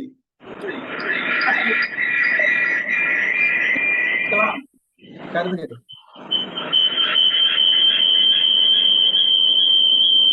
பாரதிதாசனை குறித்து சில செய்திகளை உங்கள் முன் பகிரலாம் என்று நான் கருதுகிறேன். பெரியவர்களே, இந்த பாரதிக்கும் பாரதிதாசனுக்கும் நிறைய ஒற்றுமை உண்டு. அந்த ஒற்றுமையில நான் மிகவும் ரசித்த ஒரு ஒற்றுமை, சமீபத்தில் நான் படிக்கிற பொழுது நான் ரசித்த ஒரு ஒற்றுமையை பற்றி உங்களிடம் பகிர்ந்து கொள்ள போகிறேன். உங்க எல்லாருக்கும் தெரியும், அறிஞர் எல்லாருக்கும், பாரதி சின்ன பையனா இருக்கும் பொழுது எட்டயபுரத்துல காந்திமதி நாதன் என்கிற மிகப்பெரிய புலவர், இவனா பாரதி என்று அவனை இகழ்ந்து, இந்த சின்ன பயலா பாரதி என்று இகழ்ந்து அவருக்கு ஒரு போட்டி வைக்கிறார். ஒரு வெண்பா பாடுபாணி அப்படின்னு சொல்லிட்டு அதுக்கு ஈற்றடியாக சின்ன பயல் பாரதி என்கிற ஒரு பாட்டை கொடுத்து, ஒரு வரியை கொடுத்து, எங்கே இதை நீ வச்சு ஒரு வெண்பா பாடு என்று பாடுகிற பொழுது, என்று சொல்லுகிற பொழுது, அந்த காந்திமதினானை வியந்து போகிற அளவிற்கு, அதே சமயத்தில் அவனுடைய மமதை குறைந்து போகிற அளவிற்கு அற்புதமாக பாடுகிறான் அந்த பாலன் பாரதி. ஆண்டில் இளையவன் என்று அந்தோ அகந்தையினால் ஈண்டு இங்கு இகழ்ந்தென்னை ஏளனம் செய் மாண்பற்ற காரிருள் போல் உள்ளத்தான் காந்திமதிநாதனை பார் அதிசின்ன பயல் என்று பாடினான். உடனே காந்திமதிநாதனுக்கு புரிந்து போச்சு, என்னடா காரிருள் போல் உள்ளமுடையவன் நான் என்று சொல்லிவிட்டானே, அவனை பாரதி என்னை அதிசின்ன பயல் என்று சொல்லிவிட்டானே என்று அவனுடைய முகம் பாடுகிறது. உடனே அந்த சின்ன குழந்தை அவனை மன்னிச்சு லேசா மாத்தி பாடுது. யாரு? தமிழை உய்விக்க வந்த பாரதி என்ன பாடுகிறான்?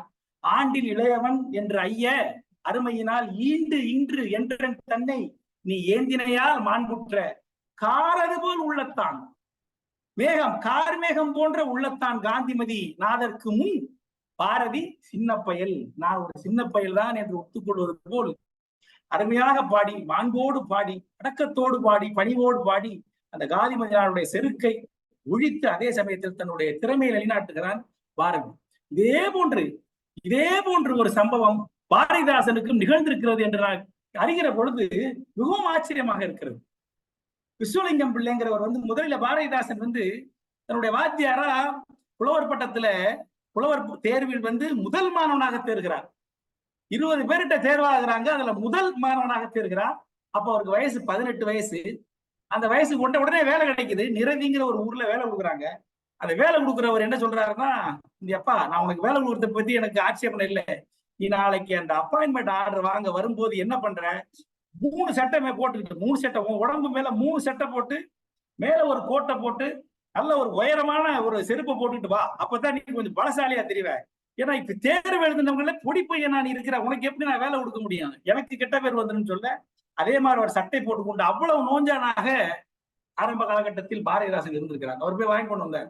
அப்படி ஒரு நிறவில வேலை பார்த்துக்கிட்டு இருக்கும் பொழுது இவர் தான் தமிழாசிரியர் என்று அந்த விஸ்வநாதன் அப்படிங்கிறவர் விஸ்வலிங்கம்ங்கிறவர் அறிமுகப்படுத்துறாரு. யாருன்னா அவருடைய குரு ஒருத்தர் ராமசாமி புலவர், அங்கேயும் ராமசாமி தான், ஈவேரா மாதிரி ராமசாமி புலவர். அந்த ராமசாமி புலவர் இவ்வளவு சின்ன பையனா இருக்கானே, இவனா தமிழாசிரியர் என்று அவரை சோதனை செய்கிற மாதிரி சிவபிரகாசர் பாடிய இந்த ஒரு பாட்டை பாடுறாரு. சிவபிரகாசர் பாட்டிய இந்த ஒரு பாட்டு, அந்த பாட்டு என்னன்னா, இலைபடைந்த பொய்கை இடத்து அழுதல் கண்டு முளை சுரந்த அன்னையோ, உன்னின் நிலை விளம்ப கொங்கை சுரந்தவர் கோமாளோ, சம்பந்தா இங்கு உயர்ந்தார் யார் சொல் இங்கு எனக்கு என்று சிவபிரகாசர் பாடுகிறார். அது என்னன்னா, திருஞான சம்பந்தர் பச்சை குழந்தையா இருக்கும் பொழுது அந்த படித்துறையில விட்டுட்டு அவங்க அப்பா நீர்மூழ்கி முழுகும் போது குழந்தைய அப்பாவை காணும்னா பதைச்சு போய் அந்த குழந்தை அழுகுது. அந்த அழுத உடனே அந்த அழுகையை கேட்டு சிவபெருமான் சொல்றாரு பார்வையிட்டு, அந்த குழந்தை அழுகுது போய் பால் கவனியப்பட்ட பார்வதி தேவி இறங்கி வந்து பால் கொடுக்கிறார். அந்த ஞான பாலை குடிக்கிறார் சம்பந்தர். அதற்கு பிறகுதான் அவருக்கு மிகப்பெரிய சிவஞானம், அருள் ஞானம், தெய்வ ஞானம் அத்தனையும் வந்துருது. அது அழகாக சேர்க்கிறார், பாடுகிறார். அப்படி அந்த இமயவள் இருக்கிறாளே உமையவள், அவள் உயர்ந்தவளா? மங்கையர்க்கரசி பாண்டிமாதேவி மங்கையர்க்கரசி மதுரையில இருக்கும் பொழுது ஊர் ஊராக அலைகிறார் திருஞான சம்பந்தர். அந்த கூன் பாண்டியனுடைய கூனை நிமிர்த்தி சமண சமயத்திலிருந்து அவனை மீட்டு சைவ சமயத்தை தழைக்க செய்தவர் திருஞான சம்பந்தர். அதற்கு உதவியாக இருந்தவள் மங்கையர்க்கரசியார். அந்த மங்கையர்க்கரசியாரிடம் திருஞான சம்பந்தருடைய வரலாற்றை சொல்லுகிற பொழுது, அந்த குழந்தையா இருக்கும் பொழுது அந்த குழந்தை வாசல்ல இருந்து அந்த தோணிக்கரையில இருந்து அழுதுச்சான் அந்த குழந்தை அப்படின்னு சொன்ன உடனே அந்த மங்கையர்க்கரசியுடைய மார்பில் இருந்து பால் சுரந்ததான் அந்த தாய்ப்பாசத்துல. அதான் அந்த குழந்தை அழுதுச்சா அப்படின்னு சிவபிரகாசர் கேட்கிறாரு, சம்பந்தா உனக்கு பால் கொடுத்தாலே, நீ அழுததற்கு பிறகு பால் கொடுத்தாலே அந்த உமையவள், அவள் சிறந்தவளா இல்லை இந்த நிகழ்ச்சியை கேட்டதும் அதை நினைந்து பால் சுரந்தாளே மங்கையர்க்கரசி மாதேவி, அவள் சிறந்தவளா என்று சிவபிரகாசர் அழகாக ஒரு பாட்டு பாடியிருக்கிறார். இந்த பாட்டை காமிச்சு கேட்டாராம், இதுல யாருப்பா பெரியவர், யார் சிறந்தவர்கள் என்று கேட்டுக்கிறார். இவனுக்கு என்ன தெரியும்? அப்போ அந்த 18 வயசு பையன் யார் பாரதிதாசன் சொல்லுகிறார், என்ன சொல்லுகிறார் என்று சொன்னால், ஐயா தாய்களில் 3 வகை உண்டு. முதல் வகை என்னவென்றால் பால் நினைந்து ஊட்டும் சால பறிந்து, குழந்தைக்கு தானா நினைச்சு போய் இந்த சமயத்துல பசிக்கும் அப்படின்னு நினைச்சு ஊட்டுறவ முதல் வகை தாய். குழந்தை பால் கேட்டு அழுததற்கு பிறகு ஊட்டுகிறவள் 2ஆம் வகை தாய். 3ஆவது குழந்தை அழுது கண்ணீர் தண்ணி வந்ததுக்கு அப்புறம் அந்த கண்ணீர் தண்ணியை பாட்டு ஊட்டுகிறவள், பால் ஊட்டுகிறவள் 3ஆம் வகை தாய். இந்த வகையில் அழுததற்கு பிறகுதான் இமயவள் அங்கே பாட்டு கொடுத்திருக்கிறார். அதுவும் சிவபெருமான் போய் பாருன்னு சொன்னதுக்கு அப்புறம் போய் பால் கொடுத்திருக்கிறார். மங்கையர்க்கரசி அவனுடைய நிலையை நினைத்த உடனே அவருடைய மார்பில் பால் சுரந்தது. ஆகவே இவள் தான் முதல் தரம் என்று பாடுகிற என்று சொல்றாராம். அவர் அசந்து போய்த்தாராம். அப்படி என்னவென்று சொன்னால், இப்படி ஒரு குருவுக்கும் சிஷ்யனுக்கு எப்படி ஒரு ஒற்றுமை என்று பாருங்க. அப்படி இளம் வயதிலே இப்படி அற்புதமாக ஒரு தமிழாற்றலோடு 12 வயதில் 1330 பாடலும் முழுமையா சொல்லுவார். குமரேச சரிகத்தை தலையிலா சொல்லுவாராம். குமரேச சதகம் என்கிற அந்த பாடல்களை அவருடைய ஆரம்ப காலகாடு சுப்பிரமணியர் துதி என்கிற பாடல்கள் எல்லாம் பாத்தீங்கன்னா ஆரம்ப கட்டத்தில் ஆன்மீக பாடல்களாகவே அவரை படித்தவர்களே இருந்திருக்கு. அவரை மடைமாற்றி அவருடைய நடையை மாற்றியவர், அவர் கவிதையின் நடையை மாற்றியவர் பாரதியார். அந்த குரு பஷ்மி சிரம்பரை, குரு சிஷ்ய பரம்பரை, அந்த சந்திப்பை நான் சொல்லுகிறேன். இப்படி பாரதியினுடைய கைப்பட்டு அவர் பாடினார். விஸ்வாமித்திர முனிவர் வேள்வி காக்க வந்த ராமன் வில்லையும் பார்ப்பான், வேள்வியை பார்க்க வந்த ராமன் வில்லையும் பார்ப்பான் என்று சொன்னார். அந்த மாதிரி அவர் வீட்டில இருக்கிற பொழுது கணக்கு எழுதி, பாரதியார் கணக்கு எழுதுகிற மேஜையில உட்கார்ந்து கணக்கு எழுதுவாராம். அந்த இடத்துல உட்கார்ந்து சுப்புரத்ரா எழுதிட்டு இருக்காரு, என்னமோ ஏதுன்னு எழுதுகிற போது எல்லாரும் கிண்டல் பண்ணாங்களாம், என்ன பாரதியார் மாதிரி எழுதுறியா அப்படின்னு சொன்னாங்க. உடனே பாரதி சொன்னாராம், சுப்புரத்தினம் பாட்டும் எழுதுவான் என்று சொன்னாராம். உடனே எங்கே நீ ஒரு பாட்டு எழுது என்று சொன்னாராம். அப்பொழுதுதான் அவர் எழுதினார் அந்த பாட்டு, எங்கெங்க காணினும் சக்தியடா 7 கடல் அவள் வண்ணவடா அப்படிங்கிற அந்த பாட்டு. எங்கும் அது அந்த பாட்டு அருமையான பாட்டு. வாழை சுழற்றும் விசையினிலே இந்த வையம் முழுதும் துண்டு செய்வேன், நீல இடையின்றி நீனை தாழவள் அம்மை நேருபடுவாள் என்ற நேரிலே அப்படின்னு. இது அப்படியே பாரதியாருடைய பாரதியாருடைய பாணி. அதே மாதிரி எழுதின உடனே பாரதியார் ரொம்ப பாராட்டி பாரதி கவிதா மண்டலத்தை சேர்ந்த சுப்புரத்தினதாசன் எழுதியது, சுப்புரத்தினம் எழுதியது என்று சொல்லி சுதேசமித்திரன் பத்திரிகைக்கு அனுப்பிச்சாங்க. எதற்காக என்று சொன்னால், அந்த குரு வழிகாட்டுகிற குரு நமக்கு தேவை. திரும்ப திரும்ப அனைவரை சொல்வதற்கு காரணம் மக்கள் எல்லாம் வழிகாட்டுகிற குருவாக ஐயா கேஜிஆர் அவர்கள் இங்கே வந்திருக்கிறார்கள். அவருடைய கைப்பட்டு மெய்ப்பட்டு அவருடைய சொல்பட்டுத்தான் நாம் எல்லாம் இன்றைக்கு ஒரு ஒரு ஒரு ஒரு ஒரு நெறிப்பட்டு நாம் இருக்கிறோம். நம்மை ஆற்றுப்படுத்திருக்கிற குருவாக அவர் இருக்கிறார். அவருக்கு மரியாதை சொல்லிட்டு அடுத்த இதுக்கு போறேன். இந்த பாரதிதாசன் பல்வேறு பாடல்களை பாடியிருக்காரு. தமிழை குறிச்சு பாடியிருக்காரு, எல்லாத்தையும் இப்ப நாட்டோடமையை பத்தி பாடியிருக்காரு, எல்லாத்தையும் பாடியிருக்காரு. உங்களுக்கு தெரியாத ஒண்ணும் கிடையாது. ஆனா அவருடைய பாடல்களில் நான் மிகவும் இப்ப ரீசெண்டா ரொம்ப ரசித்த ஒரு பாடல், மிக சமீபத்தில் நான் பார்த்து ரசித்த பாடல், அவர் விடுகதையாக ஒரு பாடல் பாடியிருக்கிறார். விடுகதையாக ஒரு பாடல், நல்லா கவனிங்க. கங்கை நதி தலையில் உண்டு சிவனார் அல்ல, காலடியில் குமரி உண்டு ராமன் அல்ல, சங்கையற்ற வயது உண்டு கிழவி அல்ல, சாத்திரத்தின் ஊற்றணையால் கலைமாதல்ல. கங்கை தலையில் இருக்கு, ஆனால் சிவன் அல்ல. கால்ல குமரி இருக்கிறது, ராமன் அல்ல. அவள் கால் துகள் கழுவ உயிர் பெற்ற அகலிகை அவள் அல்ல. சங்கையற்ற வயது உண்டு கிழவி அல்ல, வயசு கூடி போச்சு ஆனா அவள் கிழவி அல்ல. சாத்திரம் உடையவள் கலைமாதல்ல. எங்குலத்தை பெற்றதுண்டு பிரமன் அல்ல, எங்கள் குலத்தை அனைத்தையும் பெற்றவள் படைத்தவள் அவள் பிரமன் அல்ல. ஏற்று உண்ணும் எண்ணமில்லை இருமாப்பல்ல, எங்களிடம் வாங்கி சாப்பிடுற எண்ணம் அவளுக்கு இல்ல, அது அவளுக்கு ஒரு பெரும் இருமாப்பு இல்ல. மங்கை என்று பாடிடுவார் புலவர் எல்லாம் மற்றிதனை இன்னதனை எழுதுவீரேன்னு ஒரு விடுதலை போட்டார் பாட்டுல. இது என்னது? கங்கையில தலையில கங்கை இருக்கு, சிவன் இல்ல, காலில் குமரி இருக்கு, இது இல்லை அப்படின்னா பாரத தாயை இப்படி பாடுகிறார். எதற்காக சொல்கிறேன் என்று சொன்னால், தேசிய பாடல்கள் நிறைய பாடியிருக்கிறார்.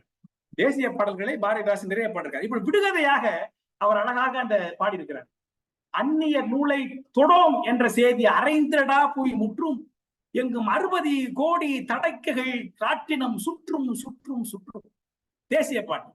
கதரை குத்து கண்ணலடா எங்கள் காந்தியடிகள் சொல் கழறுகிறேன் அதை கேளே, நீர் கதறணிவீர் நீர் கதறறிவீர் உங்கள் பகைவரின் வேர் அங்கு தூளே தூளே தூளே என்று தேசியத்தை குறித்து வீரவசாம பாரதிக்கு இணையாக அங்கே பாடுகிறார். அப்ப பாரதி போகிற வழியிலே போறார் அவர். ஒரு இரட்டை தடம் போல, இரட்டை தடம் தண்டவாளம் போல 2 பேரும் பயணிக்கிறார்கள். பாரதி காட்டுகிற வழியிலேயே அவருக்கு இணையாக பாடிக்கொண்டே போகிறார் பாரதிதாசன். தேசிய பாடல். ஒரு இடத்துல இன்னைக்கு பிரச்சனையா இருக்கக்கூடிய 2 பிரச்சனையை பத்தி பாடுறாரு. இன்னைக்கு மது மிகப்பெரிய பிரச்சனை. அன்னைக்கு பேசிக்கிட்டு இருந்தேன் கபிலன் ஐயா கூட. கவிஞர்கள் ஐயா கேஜிஆர் கூட பேசிட்டு இருந்தாங்க. கவிஞர்கள் காலகாலத்திற்கும் மிகப்பெரிய ஒரு போராட்டத்தை செய்து கொண்டே வந்திருக்கிறார்கள். கவிஞர்கிட்ட 10 பைசா காசு இருக்காது, அவங்கிட்ட 10 பைசா காசு இருக்காது, 2 சட்டைக்கு மேல இருக்குமான்னு தெரியாது. ஆனா அவன் இந்த உலகமே நல்லா இருக்கணும்னு அவன் என்ன பெரிய ராஜா மாதிரி யோசிப்பான். இதான் அவங்களுடைய தலையெழுத்து, அவர்களுடைய தலை விதி. அந்த வகையில் அந்தந்த காலகட்டத்தில் சமூக பிரச்சனைகளை சுக்குநூறாக்க, அதை சரிப்படுத்துவதற்காக போராடுகிறவர்கள் கவிஞர்கள். பாரதி விடுதலை குறித்து பாடினார். பாரதிதாசன் சமதர்ம சமுதாயத்தை, சமத்துவத்தை நிலைநாட்ட பாடினார். தமிழ் உணர்வை ஊட்டுவதற்கு பாடினார். இன்னைக்கு நம்மளாம் கவிஞர்கள் இருக்கிறோம். இந்த கவிஞர்கள் கையில ஒரு மிகப்பெரிய ஆயுதம் இருக்கிறது, ஒரு வரம் இருக்கிறது. இந்த வரம் எப்படிப்பட்ட என்று சொன்னால், வசிஷ்டன் கையில இருந்த காமதேனுவை போன்ற ஒரு வரம். அது விருந்து கொடுக்கிறதுனாலும் கொடுக்கும், ஆயிரக்கணக்கான ஆயுதங்களை உற்பத்தி செய்தாலும் உற்பத்தி செய்யும், வீரர்களை வெளிப்படுத்துவதால் வெளிப்படுத்தும். அப்படிப்பட்ட காமதேனுவை போன்ற ஒரு வரம் பெற்றவர்கள் நாம். அந்த காமதேனுவின் பெயர் கவிதை. அந்த கவிதையை வைத்துக் கொண்டு சமூக அவலங்களை சாடாத கவிஞர்கள் எந்த கவிஞர்கள்? இன்றைக்கு நாம் எத்தனை பேர் இன்னைக்கு சமூக என்ன முதற்கொண்டுதான், நான் முதற்கொண்டுதான் சொல்றேன், பயந்து போய் கிடக்கிறோம். சமூக அவலங்களை குறித்து சிந்திக்கிறோமா? இந்த மதுவை குறித்து ஒரு மாசத்துக்கு ஒரு பாட்டு ஒவ்வொருத்தர் எழுத வேண்டாமா? இல்லை என்றால் நம்மளுடைய தலை, நம்மளுடைய இந்த வாழ்க்கை அது கரையேறுமா? முதல்ல ஒரு படைப்பாளி ஒரு கதை எழுதுபவன் மதுவின் தீமையை குறித்து ஒரு பாட்டாக எழுதாம இருக்கலாமா? வாழ்க்கையில ஒரு 10 பாட்டாவது படைக்காம இருக்கலாமா? ஒரு நூலாவது படைக்காம இருக்கலாமா? எதற்காக சொல்றேன் என்று சொன்னால், மது புழங்குகிற ஆறாக ஓடுகிற பாண்டிச்சேரியில் பாரதிதாசன் மதுவை குறித்து பாடியிருக்கிறார். குடிப்பழக்கத்தில் இருந்து குடியர்கள் மீண்டு பாரதி தேவியிடம் மன்றாடுவதாக ஒரு பாட்டு. அம்மா, இனி குடிக்க மாட்டோம் அதன் தீமை, கைமேல் கனி போல கண்டுவிட்டோம். ஏழைகள் பொய்மானை பின்பற்றி ராமன் புரிந்தது போல் இம்மதுவின் மாயம் கண்டு இடறி தலை கவிழ்ந்தோம். நஞ்சிருந்த பண்டத்தை நக்கி வசமிழந்து நெஞ்சில் உரமிழந்து நிதி இழந்தோம். என் தாயே, பஞ்சத்தை தேசத்தை பாவத்தை கொண்டாட்டி நெஞ்சத்தை எண்ணி இந்த விஷப்புணலை நீக்கிவிட்டோம் என்று மது பிரியர்கள், குடிகாரஜனோட கோச்சுக்குருவாங்க, மது பிரியர்கள் திருந்தி பாரத மாதாவிடம் மன்னிப்பு கேட்பதாக ஒரு பாடலை பாரதிதாசன் எழுதியிருக்கிறார். இதெல்லாம் புதிதாக நாம் நினைந்து எனக்கு தெரிந்த பாடல்களாகவே அறிஞர் குழாமிடையே இதனை நான் பகிர்ந்து கொள்ள ஆசைப்படுகிறேன். இந்த மதுவினுடைய தீமையை, அதனை குறித்த அவேர்னஸ், அதனை குறித்த அந்த அறிவுறுத்தலை குழந்தைகளிடம் சொல்ல வேண்டும் என்பதற்காக மறுபடியும் ஒரு விடுகதை அப்படிங்கிற விடுகதை பாணியில ஒரு பாட்டு பாடியிருக்காரு யாரு? பாரதிதாசன். ஈக்கள், எறும்புகள், எலிகள், பூனைகள், எருதுகள், குதிரைகள், பூக்கள், மரங்கள், செடிகள், கொடிகள், புலிகள், மிளகாய்கள் எல்லாம் கல்லு கல்லு கல்லுன்னு வருது பாருங்க. ஈக்கள் பாடிடுறேன், அப்புறம் நீங்க நல்லா கவனிங்க. ஊக்கங்கட வைத்து உங்கள் பணத்தை ஒழித்து உங்களை ஏக்கம் கொள்ள அறிவை மயக்குவது இவற்றில் எது சொல்வாய்? ஒரு விடுதலை. ஊக்கங்கெடுத்து உங்கள் பணத்தை ஒழித்து உங்களை ஏக்கம் கொள்ள வைத்து அறிவை மயக்குவது எது? அவர் சொல்ல போறார். எது? ஈக்கள், எறும்புகள், எலிகள், பூனைகள், எருதுகள், குதிரைகள், பூக்கள், மரங்கள், செடிகள், கொடிகள், புலிகள், மிளகாய்கள். இதுல எதுப்பா அப்படின்னு கேட்டா என்னது? யாராவது சொல்லுவீங்களா? புலிகள். புலிகள் என்று சொல்லக்கூடிய அந்த ஒரு வார்த்தை ஏன்னா அது புளித்த கல். இதுதான் ஊக்கம் கெடுத்து உன் பணத்தை ஒழித்து தலைகவிழ வைக்கிறது, அறிவை மயக்கி அத்தனையும் கட வைக்கிறது என்ற விடுகதை மூலமாக இப்படி அழகாக ஒவ்வொரு சொற்களாக போட்டு ஒவ்வொரு பொருளையும் சொல்லி இதுல புலிகள் என்று சொல்லக்கூடிய புளித்த கல் உங்களுடைய அறிவை மயக்குகிறது என்று ஒரு அவேர்னஸை, அந்த ஒரு அறிவுறுத்தலை செய்தவர் பாரதிதாசன். இன்றைக்கு நிலவுக்கு நம்ம ஏவுகணை விடுகிறோம், சந்திராயன் சொல்லுகிறோம். அதை பற்றி பாடியிருக்கிறார். எனக்கு ரொம்ப ஆச்சரியமா இருந்தது. நான் சின்ன பிள்ளையா இருக்கும்போது எனக்கு தெரிஞ்ச ஒரு பாட்டு காதலுக்கு வழி வைத்து கருப்பையை சாத்துதற்கு கதவொன்று கண்டறிவோம் அப்படின்னு பாடினார் பாரதிதாசன். இதான் நான் சின்ன பிள்ளையில படிச்சது. பாரதியார் அதே மாதிரி சொல்றாரு, காசி நகர் புலவர் பேசும் முறைதான் காஞ்சியிலே கேட்பதற்கு ஒரு கருவி செய்வோம் பாரதியார் பாடினார். சயின்டிபிக்கா, விஞ்ஞானமா, நாட்டில் வருவதற்கு முன்னாடி, உலகத்தில் கண்டுபிடிப்பதற்கு முன்னாடி அவர்கள் பாடினார்கள். காதலுக்கு வழி வைத்து கருப்பை சார்த்த கதை ஒன்று கண்டறிவோம். கருத்தட மாத்திரை நிலைகள்லாம் இருக்கு பாருங்களா, அதை பற்றி பாரதிதாசன் பாடினார் என்று கேள்விப்பட்டிருக்கிறோம். ஆனால் இன்றைக்கு நாம் நிலவிற்கு ஏவுகணை ஏவுவதை குறித்து ஒரு பாட்டு பாடியிருக்காரு. எழில் நிலவு நோக்கி ஏவுகணைகள் ஏவுகின்றதால் என்னை போன்ற ஏழைகளுக்கு என்ன கிடைக்கக்கூடும்? வீட்டு வசதியை ஏவுகணை கூட்டுமா? பணிமனை பெண்ணின் பாதுகாப்பிற்கு பறக்கும் நிலவு பண்ணியதென்ன? ஏவுகணை ஒன்றை ஏற்றுவதற்கு செலவிடும் பெருந்தொகை இருந்தால் உழவும் ஏழை மக்களுக்கு உதவுமே என்று அவருடைய கருத்தை அங்கே பதிவு செய்திருக்கிறார். இப்படி பாரதி சென்ற பாதையிலேயே தேசியத்தை குறித்து, விஞ்ஞானத்தை குறித்து, நாட்டை அழிக்கின்ற பாதக செயல்களை குறித்து, தவறாடையை குறித்து, காந்தியத்தை குறித்து ஒரே வழியிலே இரட்டை தண்டவாளம் போல ஒரே வழியிலே பயணிக்கிற பாரதிதாசன் ஒரு இடத்துல சின்னதா வேறுபாடு கொள்கிறார். ஒரு சந்திப்பு வந்தோட லேசா விலகிற மாதிரி, ரொம்ப விலகல் இல்ல, லேசா விலகி மறுபடி சேருகிற மாதிரி. என்னவென்று சொன்னால் ஒரு சிறிய வேற்றுமையை நான் பார்க்கிறேன். அதுதான் இந்த பேச்சினுடைய தலைப்பாக இருக்கிறது. ஐயா ஒரு டைம் வந்தா 5 நிமிஷம் முன்னாடி சொல்லிடுங்க. பாரதிக்கும் பாரதிதாசனுக்கும் என்ன ஒரு வேற்றுமை என்று என் சிற்றறிவுக்கு என்னோடு சொன்னால், பாரதி என்ன சொல்லுகிறான்? 1000 உண்டிங்கு சாதி எனில் அந்நியர் வந்து புகழ் என்ன நீதி? 1000 உண்டிங்கு சாதி எனில் அந்நியர் வந்து புகழ் என்ன நீதி? வேதியர் ஆயினும் ஒன்றே அன்று வேதத்திற்கு வேறு குலத்தினர் ஆயினும் ஒன்றேன்னு பாரதி பாடுறான். அவன் என்ன சொல்றான்? இங்க 1000 சாதி இருக்கியா, இருக்கட்டும், ஆனா நீ எதுக்கு வர்ற? எங்க சாதி எங்களுக்கு இருக்கும், அது இருக்க நாங்க வச்சுக்கிறோம், ஆனா நீ எதுக்கு வர்ற அப்படின்னு பாரதி கேட்கிறார். ஆனா பாரதிதாசன் அது கேட்கல. ஒரு நிலத்தை நீங்கள் பயிர் செய்ய வேண்டும் என்று சொன்னால் பாரதிக்கும் பாரதிதாசனுக்கும் அந்த சின்ன வேற்றுமைதான். பாரதி என்ன சொல்கிறார்கள்? முதலில் விடுதலையை வாங்கிக் கொள்வோம், பிறகு நம் வீட்டு விஷயத்தை சரி செய்து கொள்வோம் என்று பாரதி நினைக்கிறார். பாரதிதாசன் என்ன சொல்றான்? நாட்டை முதலில் நம்ம வீட்டை சரிப்படுத்துவோம், let our house be in order, அதுக்கப்புறம் நம்ம விடுதலையை வாங்குவோம் என்று பாரதிதாசன் நினைக்கிறார். பாரதிதாசன் சமத்துவ சமுதாயத்தை உலகத்துல முதலில் கொண்டு வர வேண்டும் என்று பாருங்க. இருட்டறையில் உள்ளதரா உலகம், சாதி இருக்கின்றதென்பானும் இருக்கின்றானே, மறுட்டுகின்ற மதத்தலைவர் வாழ்கின்றாரே, வாயடியும் கையடியும் மறைவதென்னால் சுருட்டுகின்றார் தம் கையில் கிடைத்தவற்றை சொத்தெல்லாம் தமக்கு என்று சொல்வார், தம்மை விரட்டுவது பகுத்தறிவே என்று பாரதிதாசன். அவன் என்ன சொல்றான்னா, ஒரு விதையை விளைக்கணும்னா, ஒரு விவசாயம் பண்ணணும்னா, காடு மேடாக இருக்கிற அந்த தரிசை நீங்க சரிப்படுத்தி மட்டுப்படுத்தி அதை பதப்படுத்தி அதற்கு பிறகு விதைத்தால்தான் அது விதைக்குமே தவிர, அது மேடா இருக்கும் போதே விதைப்போம், விடுதலை வரட்டும் அதுக்கப்புறம் போவோம் அப்படின்னு நினைக்கிறது எவ்வளவு அறிவார்ந்த செயல் இல்லையோ அது போல பாரதிதாசன் நினைக்கிறார். அதாவது சாதி ஒழித்தல் ஒன்று, தமிழ் வளர்த்தல் மற்றொன்று, இவற்றில் ஒன்றை ஒன்று இழந்தால் மற்றொன்று கெட்டுவிடும், அப்படி இல்லை என்றால் விடுதலையும் கெடுதலையாகும், விடுதலையும் கெடுதலையாகும் என்று பாடுகிறார். அப்ப விடுதலை வாங்குவதற்கு முன்னால் நம்ம முதல்ல சரிப்படுத்தணும். ஐயா, நீங்க கப்பு முதல்ல வாங்கணும்னா நீங்க முதல்ல ஓடி பழகணும்ல, உங்க உடம்பு ஆரோக்கியமா இருக்கணும்ல. நீங்க நோஞ்சானா இருந்துகிட்டு உங்களுக்கு உங்க மேல எப்படி நம்ம ஒரு நோஞ்சாங்குதிரை மேல எப்படியா பணம் கட்ட முடியும்? அந்த மாதிரி இந்த சமுதாயத்தினுடைய அடிப்படை வேற்றுமையை, அந்த ஜாதி மதத்தை, அந்த சமூகத்தில் இருக்க குறையோடி போயிருக்கிற அந்த மத கோட்பாடுகளை அடித்து நொறுக்கி தரைமட்டமாக்க வேண்டும் என்று தீவிரமாக யோசிக்கிறார் பாரதிதாசன். அந்த ஒரு விஷயத்தை தான் பாரதி அதை எதிர்த்தான். என்னவென்று சொன்னால் என்றால், எங்க 1000 உண்டு இங்கு சாதி, நீ யாரா கேட்கறது, நாங்க அதை சரி பண்ணிக்கிறோம். பார்ப்பான ஐயர் என்ற காலமும் போச்சே, வெள்ளை பரங்கிய துறை என்ற காலம் வச்சே என்பது பார்ப்பாலும் ஐயனும் அந்த வார்த்தை சொல்லுகிற பொழுதே அங்க ஜாதி இருப்பதை சொல்லுகிறான் பாரதி. ஒரு தாழ்த்தப்பட்டவனுக்கு பூநூலை போடுகிற பாரதி மறைமுகமாக நமக்கு என்ன தெரிகிறது, அந்த பூநூலை அவன் தாழ்த்தப்பட்டவனை உயர்ந்தவனாக்க முயற்சிக்கிறான் பாரதி. அப்ப உயர்ந்தவன் தாழ்ந்தவன் என்கிற அந்த எண்ணம் உள்ளே இருக்கிறது. தாழ்ந்தவனை உயர்ந்தவனாக நான் மாட்டுகிறேன் என்று சொல்லும் பொழுது அந்த உயர்வு தாழ்வை அங்க இருப்பதை அவன் ஒத்துக்கொள்ளுகிறான். பின்னாடி பார்த்துக்கோ, சரி பண்ணிக்கிறோம், முதல்ல விடுதலையை வாங்கிக்கிறோம் என்று என்கிறான்.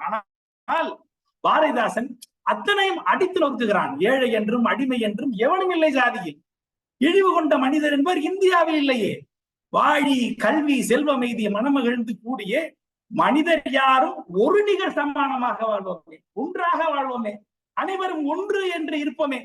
இதுதான் பாரதிதாசனுடைய பாட்டை, ராஜபாட்டை, அவனுடைய பாணி, அவனுடைய பாணி ஒரு லேசா கொஞ்சம் மாறுற.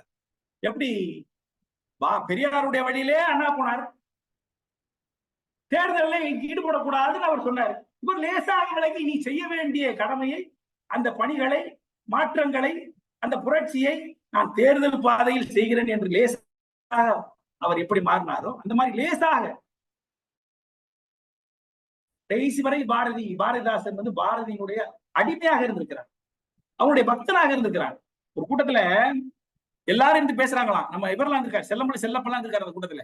அங்க யாரோ ஒரு கவிஞர் பாரதி அவன் என்று சொன்ன போது சண்டைக்கு போயிட்டாராம் பாரதிதாசன். நீனே அவரை அவன் சொல்ற, பாரதியார் என்று சொல்லு என்று. அந்த அளவிற்கு பாரதி மேல் பக்தன்.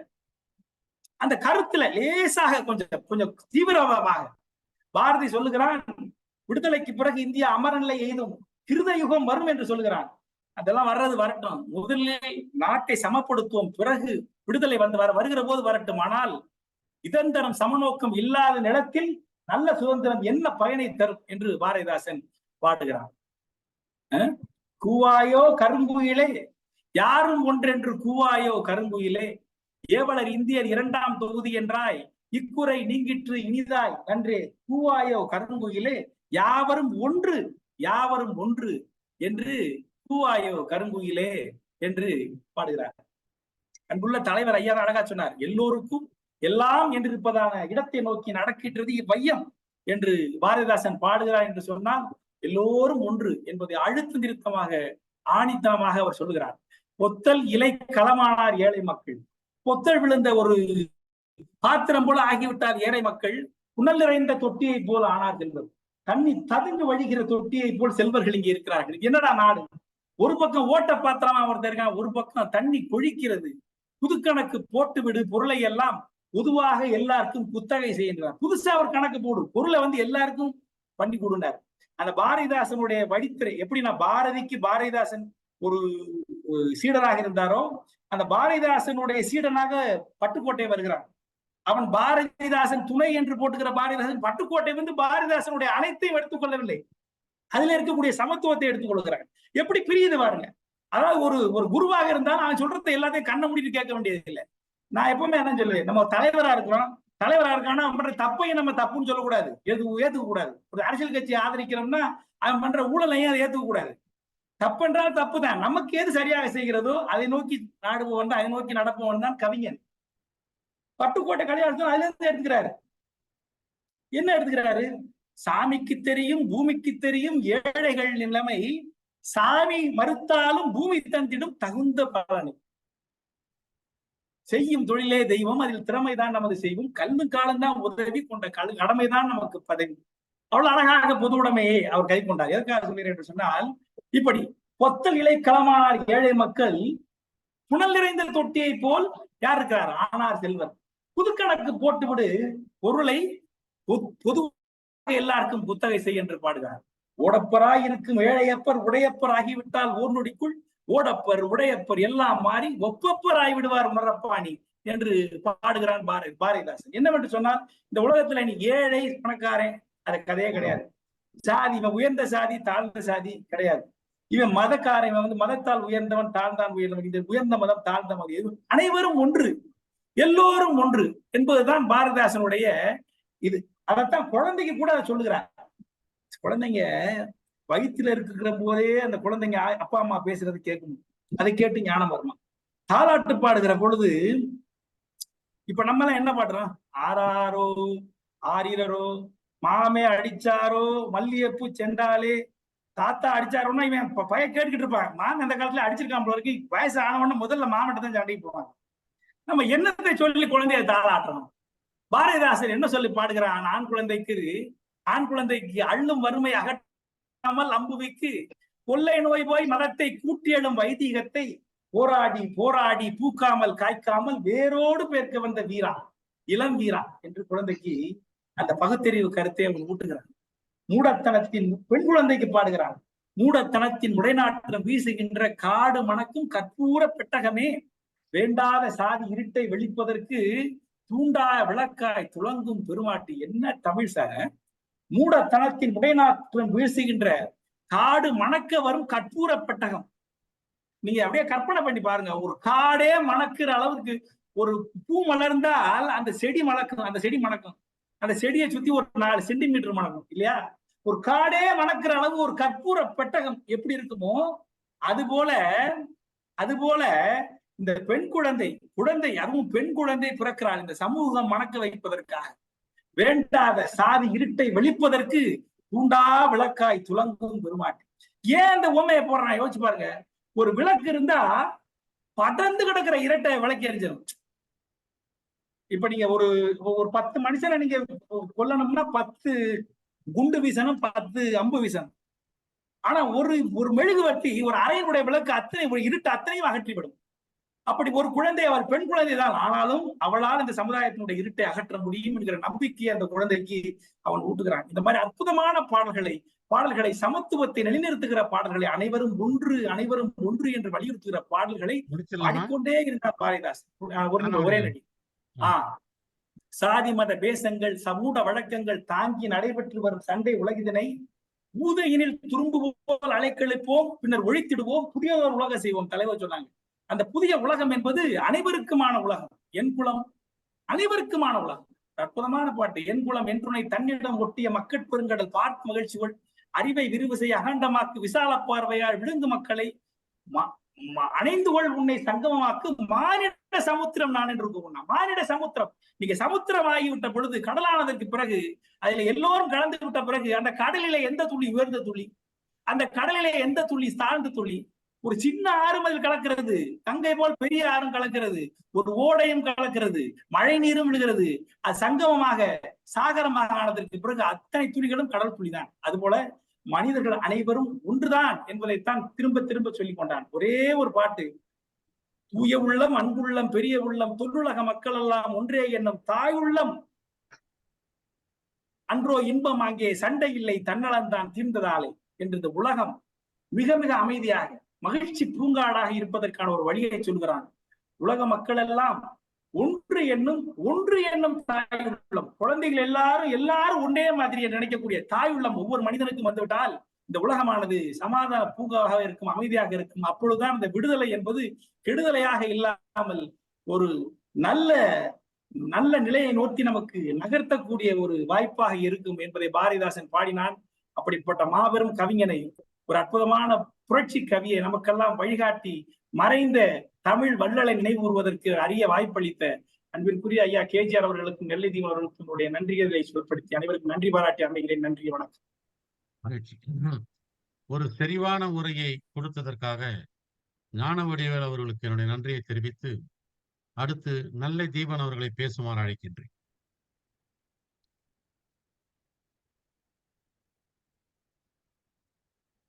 என்னாச்சு தீபன்? முச்சங்கம் கூட்டி முதுபுலவர் தமை கூட்டி சங்கத்துள்ளே அளப்பரிய பொருள் கூட்டி சொற்சங்கமாக சுவை மிகுந்த கவி கூட்டி அற்புதங்களெல்லாம் அமைத்த பெருமாட்டி, வேண்டுகின்ற பொழுதெல்லாம் விளைகின்ற நித்திலம், தோன்றுகின்ற பொழுதெல்லாம் சுரக்கின்ற செந்தமிழ் தாயே தமிழே உன்னை வணங்குகிறேன். வெள்ளி இலக்கிய மேடை இன்றைய கருத்தரங்கத்திலே தமிழ் வாழ்த்து பாடிய அம்மா ரமணி பாலசாமி அவர்களுக்கும், மிக அருமையாக நெறியாழ்வை செய்து கொண்டிருக்கின்ற பிரபாவதி அம்மா அவர்களுக்கும், கருத்தரங்கத்தை தலைமையேற்று நடத்தி கொண்டிருக்கின்ற எங்கள் மரியாதைக்குரிய ஐயா கேஜி ராஜேந்திர பாபு ஐயா அவர்களுக்கும், இப்பொழுது உரையாற்றி அமர்ந்திருக்கிற ஐயா ஞானவடிவேல் அவர்களுக்கும், மற்றும் இங்கே வருகை தந்திருக்கிற இலக்கிய நண்பர்கள் அத்தனை பேருக்கும் என்னுடைய அன்பும் பண்பும் நட்பும் சார்ந்த வணக்கத்தை காணிக்கையாக்கி மகிழ்கிறேன். இந்த பகுதியை நான் சொல்கிற போது நான் எதை எடுப்பது எதை விடுவது என்று தெரியாத ஒரு குழப்பம். அப்படி எல்லா பாடல்களும் அருமையாக அமைந்தது அது கம்பனுக்கு மட்டும்தான். அந்த கதைக்குள்ளே நான் வருகிறேன். நான் சொல்ல சொல்ல நீங்கள் அந்த காட்சிகளை உங்களால் எவ்வளவு முடியுமோ அதை விரிவுபடுத்தி கற்பனை செய்து கொள்ளுங்கள். ஒரு அரண்மனை என்று நான் சொன்னால் அது முழுக்க முழுக்க வெள்ளியால் ஆனது என்று ஒருவர் கற்பனை செய்யலாம், அல்லது முழுக்க முழுக்க தங்கம் என்று கற்பனை செய்து கொள்ளலாம். அப்பொழுதுதான் மனம் விரிவடையும். அதுதான் இலக்கியத்தினால் வரக்கூடிய பயன். இப்பொழுது மிதிலை நகருக்குள்ளே விஸ்வாமித்திரர் ராமன் லக்ஷ்மணனை அழைத்துக் கொண்டு வருகிறார். வருகிற வழியிலே தாடகை வதத்தை முடித்துவிட்டு, வேள்வியை காத்துவிட்டு, அகலியை சாப விமோசனம் கொடுத்துவிட்டு இப்பொழுது அவர்கள் மிதிலை நகருக்குள் நுழைகிறார்கள். அந்த மிதிலை நகருடைய மதில் எல்லாம் பொன்னால் ஆனவையாம். பொன்னால் ஆன மதில் அந்த சுவரெல்லாம். அப்பொழுது இவன் சீதை இருக்கிற அந்த நகரத்துக்குள்ளே நுழைய போகிறான் ராமன். ஆனால் அவனை பற்றி அங்கே உள்ளவர்களுக்கு தெரியாது. ஆனால் அந்த மிதிலை நகருக்கு தெரிந்து விட்டது. அந்த நகரம் அந்த மதிலை சுவரின் மேலே பறந்து கொண்டிருக்கின்ற அந்த கொடிகள் என்னும் கைகளை நீட்டி, எங்கள் நாட்டிலே அவதரித்திருக்கிறாள் அந்த சீதை என்கிற திருமகள், அவளை திருமணம் செய்து கொள்ள போகிற மருமகனே வாருங்கள் வாருங்கள் என்று கையை நீட்டி அழைப்பது போல அந்த கொடிகள் அசைந்ததாம். மையறு மலரின் நீங்கி யான் செய்யுமா தவத்தின் வந்து செய்யவள் இருந்தாள் என்று செழுமணி கொடிகள் என்னும் கைகளை நீட்டி அந்த கடிநகர் கமலச்செங்கன் ஐயனை ஒல்லைவா என்று அழைப்பது போன்றதம்மா என்று அவன் சொல்லுகிற போது அந்த கற்பனை திறத்தை என்னவென்று சொல்வது. பிறகு அவளுடைய சீதையினுடைய அழகை பற்றி சொல்லுவதோ கம்பன் சொல்கிறான், அவளை படம் வரைய வேண்டும் என்று நினைத்து, ஓவியம் வரைய வேண்டும் என்று மன்மதன் மற்றவர்கள் எல்லாம் அந்த பெயிண்டால படம் வரைவாங்க, இவர் அமுதத்தை எடுத்துக்கிட்டாராம். சீதை படம் வரைகிறதுக்கு அமுதத்தை எடுத்துட்டு ஒரு ஓவியம் வரையலான்னு நினைக்கிறாரு. ஆனா அவரால் முடியலையா மன்மதனால. ஆனா வரைஞ்சிட்டாருன்னு வச்சுங்க.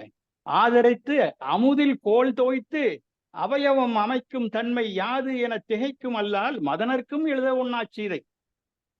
அவனுடைய ஒரு ஆற்றலுக்கு நான் ஒரு சான்று கூறுகிறேன். கம்பனுடைய ஆற்றலுக்கு இந்த பாடலினுடைய எண் 569வது பாடல் இது. மன்மதனால் அந்த படத்தை வரைய முடியவில்லை, திகைக்கிறான் என்று போடுகிறார். ஆனால் வரைந்து விட்டான் என்று நமக்கு எப்பொழுது தெரிகிறது என்று சொன்னால், கிட்டத்தட்ட 5185வது பாடல். அசோகவனத்திலே சீதையை சிறை வைத்திருக்கிறான். அங்கே அவள் ஒரே ஒரு அடைதான் இருக்கிறது, அவளிடம் குளிக்கவில்லை. அவள் எப்படி அமர்ந்திருந்தாலாம், அங்கே மன்மதன் தீட்டிய அந்த ஓவியத்தின் மேலே புகைப்பட்டது போல அமர்ந்திருந்தாளாம். இந்த முதல் பாடலுக்கும் இதற்கும் உள்ள இடைவெளி 4616 பாடல்களுக்கு பின் நினைவு வைத்து அந்த வரியை எழுதுகிறான். தேவு தென்கடல் அமிழ்ந்து கொண்டு அணங்க வேள் செய்த ஓவியம் புகையுண்டதை ஒக்கின்ற உருவாள் என்று சொல்லக்கூடிய அவனுடைய ஆற்றல். மேலும் சீதையினுடைய அழகை பற்றி சொல்கிற போது, உமையாள் ஒக்கும் அங்கையர் உச்சி கரம் வைக்கும். உமையவள் போன்று இருக்கிற பெண்கள் எல்லாம் அவளுடைய அழகை பார்த்து வியந்து தொழுகிறார்களாம். தொழுவார்கள் என்று இளங்கோவடிகள் கூட சொல்லுவார். மாதரார் தொழுதேத்த பயங்கிய பெருங்குணத்து காதலால் என்று சொல்லுவார் இளங்கோடிகள். உமையாள் ஒக்கும் மங்கையர் உச்சி கரம் வைக்கும் கமையால் மேனி கண்டவர் காட்சி கரைகானார் இமையான் ஆட்டம் பெற்றிலம் என்பார் இருகண்ணால் அமையாதென்பார் அந்தர வானத்தவர் எல்லாம். இமைக்கிற கண்ணு எங்களுக்கு இல்லையே, பார்க்க முடியலையே, இடையில இடையில கண்ணு சிமிட்டும் போது சீதையினுடைய அழகை பார்க்க முடியவில்லையே என்று இவர்கள் வருத்தப்படுகிறார்கள். ஆனால் தேவலோகத்தில் உள்ளவர்கள் இமைக்காத கண் இருந்தாலும் பார்க்க முடியாது, 1000 கண்கள் இருந்தால் கூட அவளை பார்க்க முடியாது, அந்த அழகை பார்த்து முடியாது என்கிற அளவுக்கு அவர்கள் சொல்லுவார்கள். அதே போல இன்னொரு அருமையான பாடல் அவளுடைய அழகை பற்றி சொல்கிற போது, கொள்ளும் வேலும் கூற்றும் என்னும் இவையெல்லாம் வெல்லும் வெல்லும் என்ன மதர்க்கும் வெளிகொண்டாள் என்று சொல்லுவார். வேல் கூற்றம், இதுல என்ன நயம் என்று கேட்டால், வேல் கூற்றம் என்பதெல்லாம் ஒரு இடத்திலிருந்து இன்னொரு இடத்துக்கு சென்றுதான் அது கொள்ளும். ஆனால் சீதையினுடைய கண்கள் இருந்த இடத்திலே என்றே தாக்குமாம்.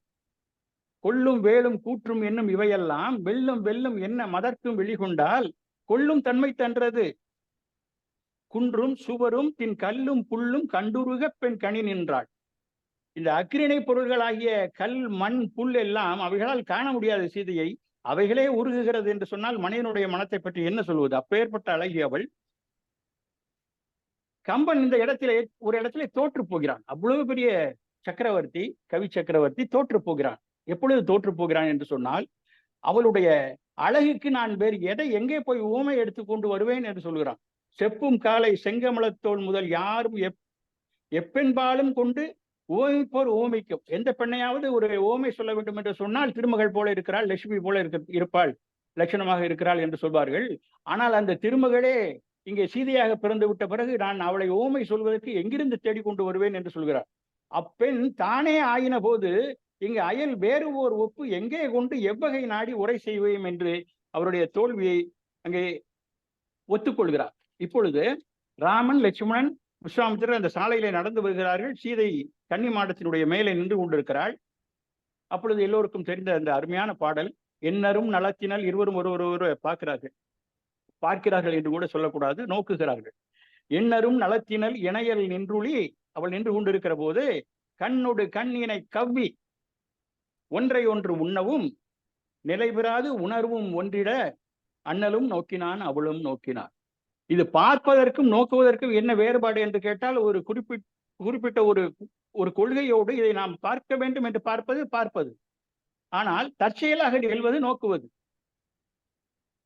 எண்ணரும் நலத்தினல் இணையல் நின்றுளி கண்ணோடு கண்ணினை கவ்வி. எது கவ்வும்? நாய் கவ்வும். இந்த கவ்வுறதுனால கவ்ன பிடிச்சபடியே விடாது நாய். அதே போல இந்த பார்வை, சீதையின் மேல் இருந்த பார்வையை ராமனால் அகற்ற முடியவில்லை, ராமனின் மேல் வைத்த பார்வையை சீதையால் அகற்ற முடியவில்லை. அந்த உணர்வும் ஒன்றி போச்சு, ஃப்ரீஸ் ஆயிடுச்சு. உணர்வும் ஒன்றிட அண்ணலும் நோக்கினான் அவளும் நோக்கினாள் என்று சொல்கிற போது எனக்கு பாவேந்தருடைய நினைவு வந்தது. இன்று ஐயா ஞானவடிவேல் அவர்களும் பாவேந்தரை பற்றி பேசியதால் காதலை பற்றி சொல்கிற போது, ஒரு மாணவன் ஒரு கூடத்திலே அமர்ந்து படித்துக் கொண்டிருக்கிறான். ஒரு ஜன்னல் வழியாக ஒரு பெண், இளம் பெண் அவனை பார்த்து கொண்டிருக்கிறாள். இவனுக்கு ஏதோ ஒரு உள்ளுணர்வு தோன்றுகிறது. படித்து கொண்டே இருந்தவன் தற்செயலாக நிமிர்ந்து பார்க்கிறான். இவன் பார்வையும் அவள் பார்வையும் சந்திக்கிறது. கூடத்திலே மன பாடத்திலே வெளி கூடி கிடந்திடும் ஆணலகை ஓடை குளிர்மலர் பார்வையினால் அவள் உண்ணத் தலைப்படும் நேரத்திலே பாடம் படித்து நிமிர்ந்த விழிதனில் பட்டு தெரித்தது மானின் விழி என்று ஏதோ வெல்டிங் வைத்தது போல அருமையாக சொல்லுவான். அதுதான் அண்ணலும் நோக்கினான் அவளும் நோக்கினாள் என்பது போல. பிறகு சரி, இருவரும் ஒருவரோடு பார்த்து விட்டார்கள். இனிமே நான் சொல்வதற்கு என்ன இருக்கிறது என்று கம்பன் சொல்லுவான். மருங்கிலா நங்கையும் வசையில் ஐயனும் ஒருங்கிய 2 உடற்கு உயிர் ஒன்றாயினர். கருங்கடல் பள்ளியில் கலவி நீங்கி போய் பிரிந்தவர் கூடினால் பேசவும் வேண்டுமோ என்று இதற்கு மேல் நாம் பேச வேண்டாம், அவர்கள் இருவரும் சந்தித்து விட்டார்கள் என்று கம்பன் அருமையாக சொல்லுவான். இந்த மருங்கிலா நங்கையும் வசையில் ஐயனும் என்பது வரிசிலை அண்ணலும் வாட்கன் நங்கையும் என்றெல்லாம் வர்ணிப்பான் ராமனையும் சீதையையும். எதுக்கு இருக்குன்னு சொல்லணும், ஒரு பாட்டுல இல்லைன்னு சொல்லுவோமே அப்படின்ட்டு மருங்கிலா நங்கையும், அவளுக்கு இடையே இல்லையா, வசையில் ஐயனும், குற்றமே இல்லாத ராமனா, இப்படி ஒரு பாடல். அவனை பார்த்து விட்டு இவள் நினைக்கிறாள், இவன் ஒரு கல்வனாக இருப்பானோ ராமன், இவன் நிச்சயமாக கல்வனாகத்தான் இருப்பான். அவளுடைய பெண்மை குணமெல்லாம் போய்விட்டதாம் அவனை பார்த்ததிலிருந்து.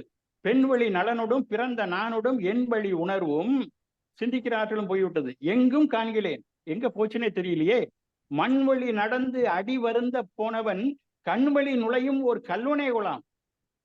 இவன் கண்ணொழியாக நுழைந்த ஒரு கல்வனே தான் என்று சொல்கிறார். பார்த்த பிறகு சீதை காதல் நோய் வயப்படுகிறாள். இவளுக்கு ஒரு விரக வேதனை வருகிறது. ராமன் என்று பெயர் தெரியாது. அந்த கட்டிலம் காளையை திரும்ப எப்பொழுது நாம் பார்ப்போம் என்று தவிக்கிறாள்.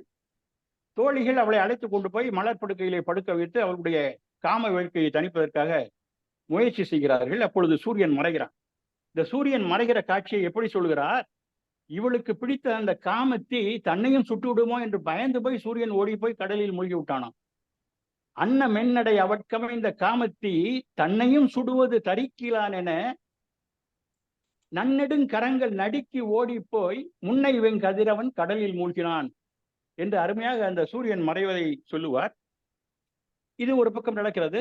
அங்கே ராமன், விஸ்வாமித்திரர், லட்சுமணன் எல்லாம் அங்கே மிதிலைக்கு போகிறார்கள். மிதிலையிலே உள்ள அரண்மனையிலே அவர்கள் தங்குவதற்காக ஒரு ஒழுங்கு செய்யப்படுகிறது. அந்த சனகனுடைய மந்திரி சதானந்தன் என்று சொல்லப்படுவர் அகலிகையுடைய மகன்.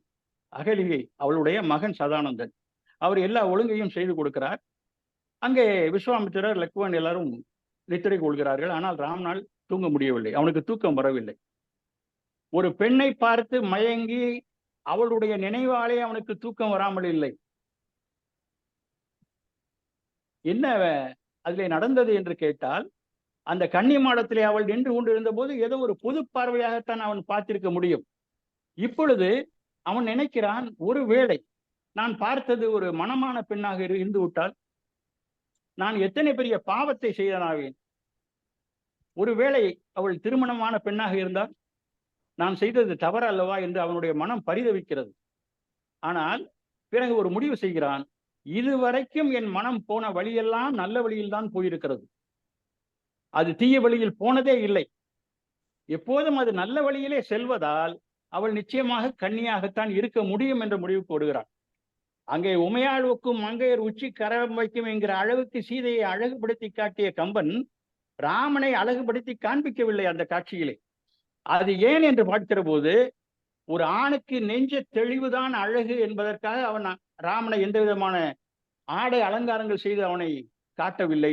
இந்த பாடல் வந்த பிறகுதான் நமக்கு புரிகிறது, பெண்ணுக்குத்தான் அலங்காரம், ஆணுக்கு நெஞ்ச தெளிவு. ஒரு பெண்ணை பார்த்து விட்ட பிறகு இவள்தான் எனக்கு என்று முடிவு செய்து விட்டான் என்று சொன்னால் கடைசி வரைக்கும் அவளை கைவிடாமல் பார்க்க வேண்டும். இவனுடைய தெளிவை பாருங்கள். ஆகும் நல்வழி அல்வழி என் மனம் ஆகுமோ? ஆகும் நல்வழி. என்னுடைய மனம் ஒரு விஷயத்தை நினைச்சா அது நல்ல வழியில தான் போயிருக்கு இதுவரைக்கும், இப்பவும் அது பிழையாக போகாது. அல்வழி என் மனம் ஆகுமோ? இதற்கு ஆகிய காரணம் அதனாலே தான் நான் சொல்லுகிறேன், பாகுபோல் மொழி பைந்தொடி கண்ணியே என்று சொல்லிவிட்டு படுக்கிறான், தூங்கி விடுகிறான். மறுநாள் காலையிலே பொழுது விடுகிறது. அங்கே சுயம்பர மண்டபத்துக்கு எல்லோரும் செல்கிறார்கள். இப்பொழுது ராமனை பற்றி விஸ்வாமித்திரர் ஜனகனுக்கு அறிமுகப்படுத்துகிறார். ராமன் தயரதனுடைய மகன். அவனுக்கு 60,000 உரிமை மகளிர், 3 மனைவிகள். அவன் தயரதனுடைய மகன் எப்படி இருப்பானோ என்ற சந்தேகம் பெண்ணை பெற்ற ஜனகனுக்கு இருப்பதற்கு வாய்ப்பு இருக்கிறது அல்லவா? அதற்காக சொல்லுகிறான், இவனை வளர்த்தது தயரதன் அல்ல என்று ஒரு வார்த்தையை சொல்லி வைக்கிறான் தயரதனிடம் விஸ்வாமித்திரன். மறை ஓதுவித்து இவரை வளர்த்தானும் வசிட்டன் கான். இவர்களை வளர்த்ததெல்லாம் வசிட்டன் தான், நீ அஞ்சுவதற்கு ஒண்ணும் இல்லை என்பதை அங்கேயே சொல்லி விடுகிறான். சொல்லிவிட்டு இவனுடைய வில்ல ஆற்றலை பற்றி எல்லாம் சொல்லுகிறான். அந்த தாடகையை இவன் கொன்றது, வேள்வியை காத்தது, அகலிகைக்கு சாப விமோசனம் அளித்தது, இதையெல்லாம் சொல்லிவிட்டு இவன் விஸ்வாமித்திரன் ஒரு சிறந்த ஆசிரியன் என்பதற்கு ஒரு எடுத்துக்காட்டாக இங்கே ஒரு வார்த்தை சொல்லுகிறான். நான் தான் இவனுக்கு எல்லா ஆயுதங்களையும் கொடுத்தேன், எல்லா ஆயுதங்களையும் நான் தான் கொடுத்தேன். ஆனா இதுல என்ன சிக்கல் என்றால், என்னிடம் இருக்கிற போது இந்த ஆயுதங்கள் எல்லாம் அப்படி வேலை செய்யவில்லை, அவனிடம் இருக்கிற போது அவன் சொன்னபடியெல்லாம் கேட்கிறது. அவ்வளவு ஆற்றல் மிகுந்ததாக அந்த ஆயுதங்கள் விளங்குகிறது, அவனும் ஆற்றல் மிகுந்தவனாக இருக்கிறான் என்று தன்னுடைய மாணவன் தன்னை தோற்கடித்ததை வெளிப்படையாக ஒரு சபையிலே சொல்லுகிறான் என்று சொன்னால் அந்த ஆசிரியன் எப்படிப்பட்ட பூரணப்பட்ட மனத்தை பெற்றிருக்க வேண்டும் என்பதை நாம் சிந்திக்க வேண்டும். ஈந்தேனும் மனமுக்க இவருக்கு ஏவல் செய்குணவாம். நான் கொடுத்த ஆயுதங்கள் எல்லாம் நான் தான் கொடுத்தேன், ஆனால் என்னிடம் இருப்பதை விட அவனிடம் நன்றாக வேலை செய்கிறது என்று சொல்கிறான். இப்பொழுது அந்த நான் ஏற்றக்கூடிய நிகழ்ச்சி நடைபெறப் போகிறது. அந்த வில்லை அந்த வில் யாருடைய வில்? ஒரு காலத்திலே தேவதட்சன் 2 விற்களை செய்து ஒன்றை திருமாலுக்கு கொடுத்ததாகவும் ஒன்றை சிவபெருமானுக்கு கொடுத்ததாகவும் ஒரு வரலாறு. அந்த சிவபெருமானிடம் இருந்த அந்த வில்லைத்தான் அவர் முப்புறங்கள் எரிக்கிற போது பயன்படுத்தினார். அந்த தக்கன் வேள்வி வளர்க்கிற போது முறைப்படி அழைக்கவில்லை என்று சொல்லி அதை அழித்ததெல்லாம் அந்த வில்லை வைத்துதான். அந்த வில் ஏதோ ஒரு பரம்பரையாக ஜனகனிடம் வந்து சேர்ந்தது. ஒரு சிறு வயதில் ஏதோ ஒரு விளையாட்டு பொருள் அந்த வில்லுக்கு அடியிலே போய்விட்டதாகவும் அதை சீதை போய் ஒரு கையாலே தூக்கி விட்டு எடுத்து விட்டதாகவும் ஒரு செய்தி உண்டு. அதை பார்த்து விட்டு தான் இவள் மிகுந்த ஆற்றல் மிகுந்தவளாக இருக்கிறாள், இந்த வில்லைக்கு யார் நான் ஏற்றி காட்டுகிறார்களோ அவர்களுக்குத்தான் சீதையை கொடுக்க வேண்டும் என்று அப்பொழுது முடிவு செய்திருக்கிறான். தெரியாமல் முடிவு செய்து விட்டான். இப்பொழுது யாருமே வருவதில்லை. ஏனென்று கேட்டால் அந்த வில்லை கிட்டத்தட்ட 60,000 பேர் அதை தோளில் சுமந்து கொண்டு வந்து அதை இருத்துகிற அளவுக்கு அவ்வளவு கனமான ஒரு பொருள். இப்பொழுது ஜனகன் ஆணையிடுகிறான் அந்த வில்லை கொண்டு வர சொல்லி. கொண்டு வந்த பிறகு அதை வைத்த பிறகு இப்ப யாருமே எல்லா மன்னர்களும் அஞ்சுகிறார்கள், நடுங்குகிறார்கள். அவர்கள் கையெல்லாம் நடுங்குகிறது. இதை எப்படி செய்வது என்று அஞ்சுகிறார்கள். அப்படி அஞ்சுகிற போது சீதையுடைய தோழிகள் எல்லாம் நினைக்கிறார்கள், இதை யாருமே வளைக்காவிட்டால் சீதைக்கு எப்படி திருமணம் நடக்கும்? சீதையோடு சேர்ந்து நாங்களும் தீக்குளித்து விடுவோம் என்ற அளவுக்கு அவர்கள் எல்லாம் சிந்தித்துக் கொண்டிருக்கிறார்கள். ஆனால் அந்த பயம் அந்த மக்களுக்கு, அந்த தோழிகளுக்கு மட்டுமல்ல, ஜனகனுக்கே வந்து விட்டதாம். யாருமே அந்த வில்லை வளைக்கவில்லை என்று சொன்னால் யாருக்கு சீதையை கட்டி கொடுப்பது? அப்பொழுது சதானந்தன் தன்னுடைய மன்னனை பார்க்கிறான். அவனுடைய மனதில் என்ன ஓட்டம் ஓடுகிறது என்பதை கணிக்கிறான். போதகம் அணையவன் பொலிவை நோக்கி ராமன் யானைக்குட்டி போல் அமர்ந்திருக்கிறானாம். அந்த கம்பீரத்துக்காக போதகம் அணையவன் பொலிவை நோக்கி வேதனை தருகின்ற வில்லை நோக்கி. இதுவரைக்கும் அந்த வில் இருந்தது ஜனகனுக்கு மிகவும் பெருமை, சிவபெருமானுடைய வில் என்னிடம் இருந்தது என்று. இப்பொழுது அது வேதனை தருகிறதா? போதகம் அணையவன் பொலிவை நோக்கி வேதனை தருகின்ற வில்லினை நோக்கி தன் மாலினை நோக்குவான் மனத்தை நோக்கிய கோதமன் காதலன் கூறல் மேயினான். கோதமன்கிறது சதானந்தனுடைய தந்தை. இவன் வில்லை பார்க்கிறான், தரித்திரம் பிடிச்சது, இதை போய் கொண்டு வந்து வச்சுட்டோமே, இல்லைன்னா இவனுக்கு கட்டி கொடுத்துருக்கலாமே, எப்படி இருக்கிறான் பாரு, யானைக்குட்டி மாதிரி ராமன் உட்கார்ந்து இருக்கிறான், இவனுக்கு திருமணம் செய்து வைத்திருக்கலாமே, எவ்வளவு பெரிய தவறு செய்து விட்டோம் என்பது போல ஜனகன் நினைக்கிறான். இப்பொழுது சதானந்தன் அதை புரிந்து கொண்டு அந்த வில்லை யார் யார் நான் வளைக்க வர வேண்டும் என்றால் வாருங்கள் என்று சொல்கிறான். எல்லோரும் நடுங்கிறார்கள். இப்பொழுது ராமன் எழுகிறான். அவன் எழுவதற்கு ஒரு பாட்டு எழுதுகிறார் கம்பர். எப்படி எழுகிறானா, அது பொசுக்குன்னு எழும்பல.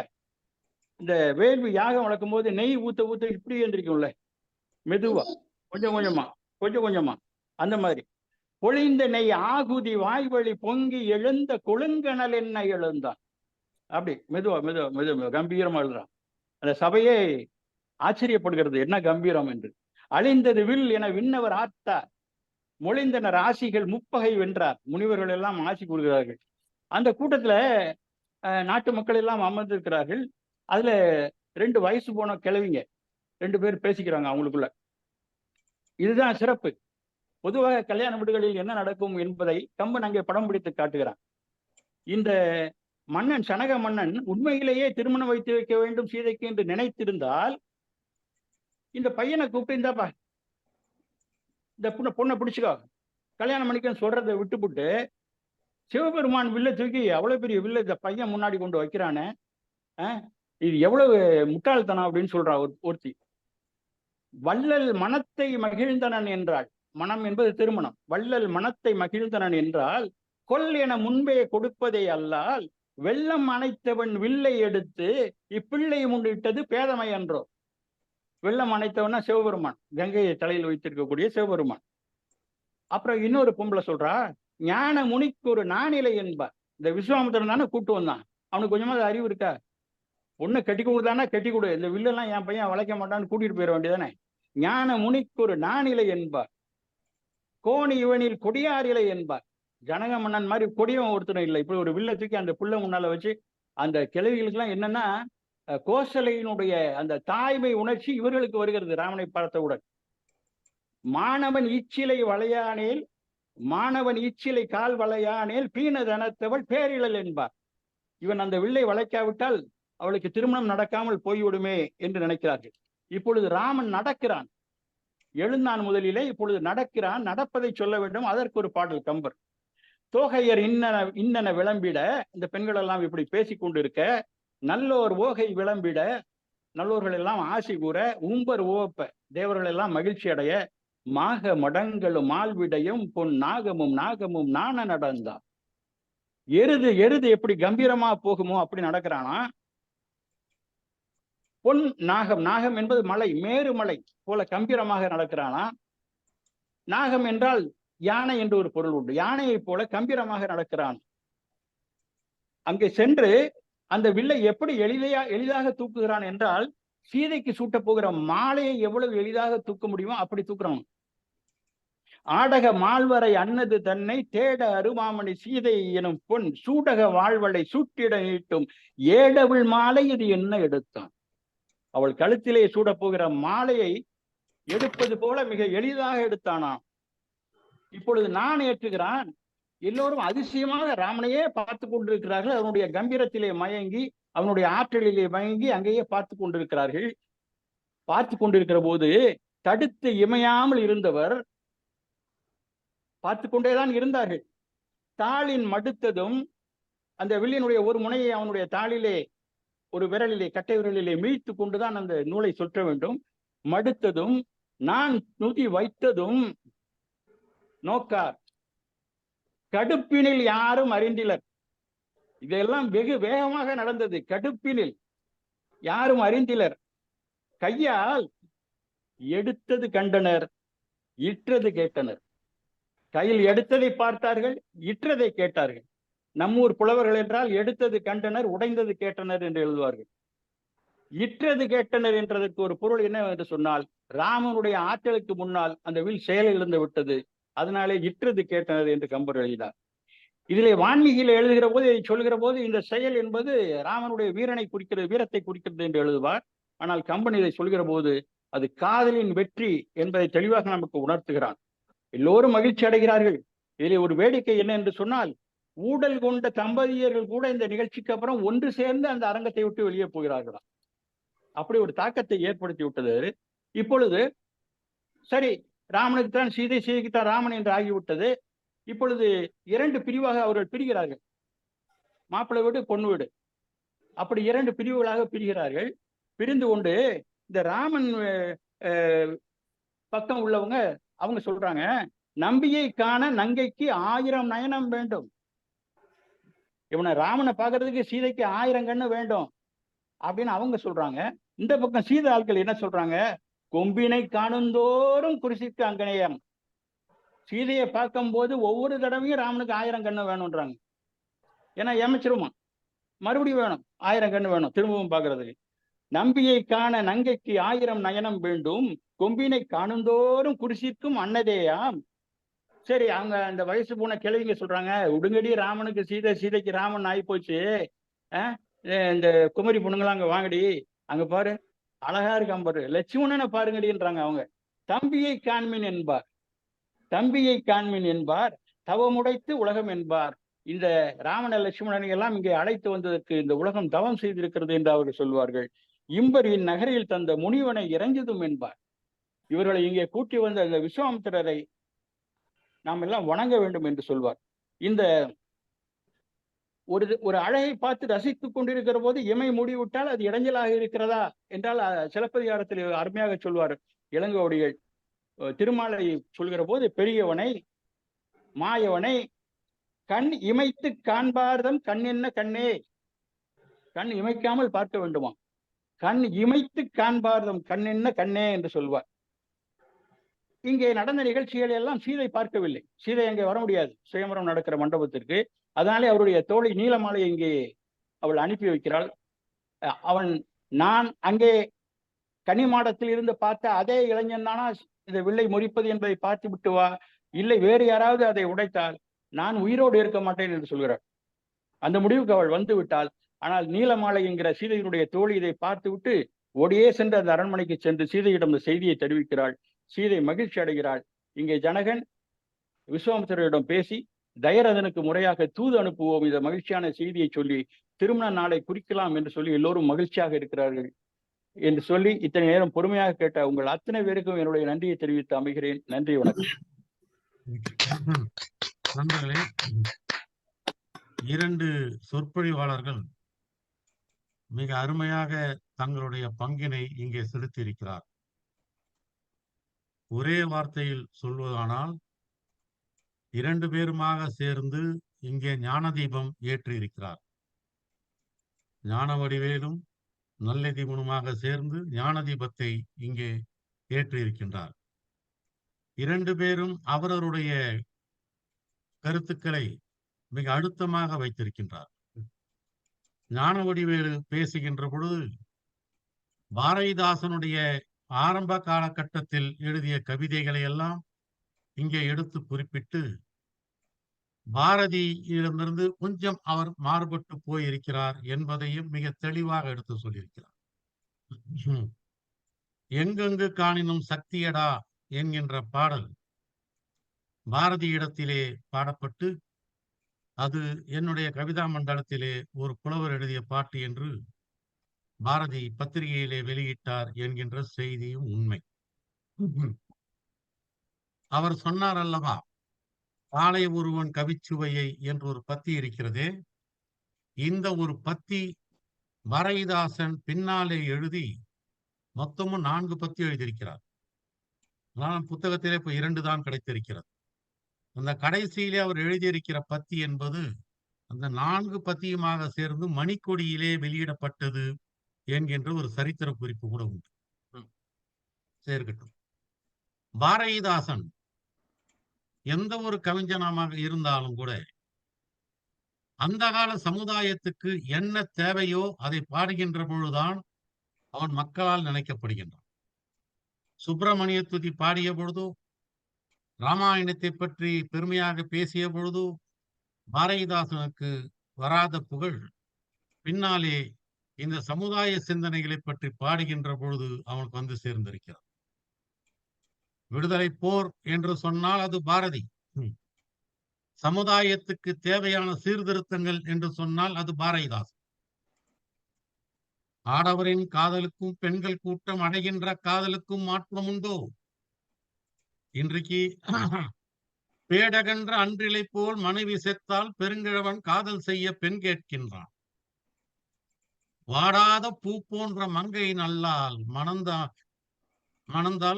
மணத்தல் தீதோ. வாடாத பூ போன்ற மங்கை நல்லால் மணவாளன் இறந்தால் பின் மணத்தல் தீதோ. பாடாத தேனீக்கள் உளவா தென்றல் பசியாத நல்வயிறு பார்த்ததுண்டோ என்று அந்த காலத்துக்கு தேவையான ஒரு பாடலை அவன் பாடியிருக்கிறான். அதே போல் ஞானவடிவேல் அவர்கள் குறிப்பிட்ட மாதிரி பொது உடைமை பாடல்களை எல்லாம் மிக அழகாக எழுதியிருக்கின்றார். ஜாதி எதிர்ப்பு பாடல்களை எல்லாம் எழுதியிருக்கின்றார். அந்த சமுதாயத்திலே யாரும் எழுதாத மாதிரி ஞானவடிவேலு குறிப்பிட்ட மாதிரி காதலுக்கு வழி வைத்து கருப்பை சாத்த கதை ஒன்று கண்டறிவோம் என்று மிக புதுமையான ஒரு கருத்தை கூட பாவேந்தர் பாரதிதாசன் சொல்லியிருக்கின்றார்.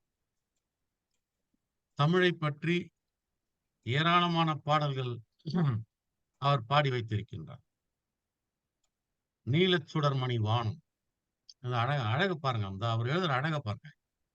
நீலச்சுடர்மணி வானம், அங்க நிறைய குளிர் வெண்ணிலமா. நிலான நிறையவா இருக்கு. ஆனால் வானத்தை நிறைத்து இருக்கக்கூடிய ஒன்று எது என்று கேட்டால் நிலாதான். காலை பருதியின் உதயம், அங்கே கடல் மேலெல்லாம் அழகு. இப்படியெல்லாம் எழுதுவார். இந்த காட்சியெல்லாம் நீங்கள் எழுதிவிட முடியும். ஆனால் தமிழினுடைய பெருமையை உங்களால் எழுதிவிட முடியுமா என்று அவர் கேட்டிருக்கிற கேள்வியெல்லாம் அன்றைக்கு மிகவும் புகழ்பெற்றது, இன்றைக்கும் புகழ்பெற்றிருப்பது. தமிழென்னும் மணிவிளக்கு ஏற்றடா நாட்டில், தமிழரின் நெஞ்சமாம் அழகான வீட்டில், அமுதென்று போற்றடா தமிழ் பணியை, அறமென்று போற்றடா தமிழ் பணியை என்று எழுதியவர் பாவேந்தர். இப்படி தமிழ் உணர்வையும் சமுதாயம் ஒற்றுமையாக இருக்க வேண்டும் என்கின்ற உணர்வையும் அவர் ஊட்டிய பெருமை பாவேந்தர் பாரதிதாசனுக்கு உண்டு. அவர் சொன்னாரே ஒரு பாட்டு, அந்த ஒரு வரியை நினைத்து பாருங்கள். மானிட சமுத்திரம் நான் என்று கூவும் சொன்னார் அல்லவா?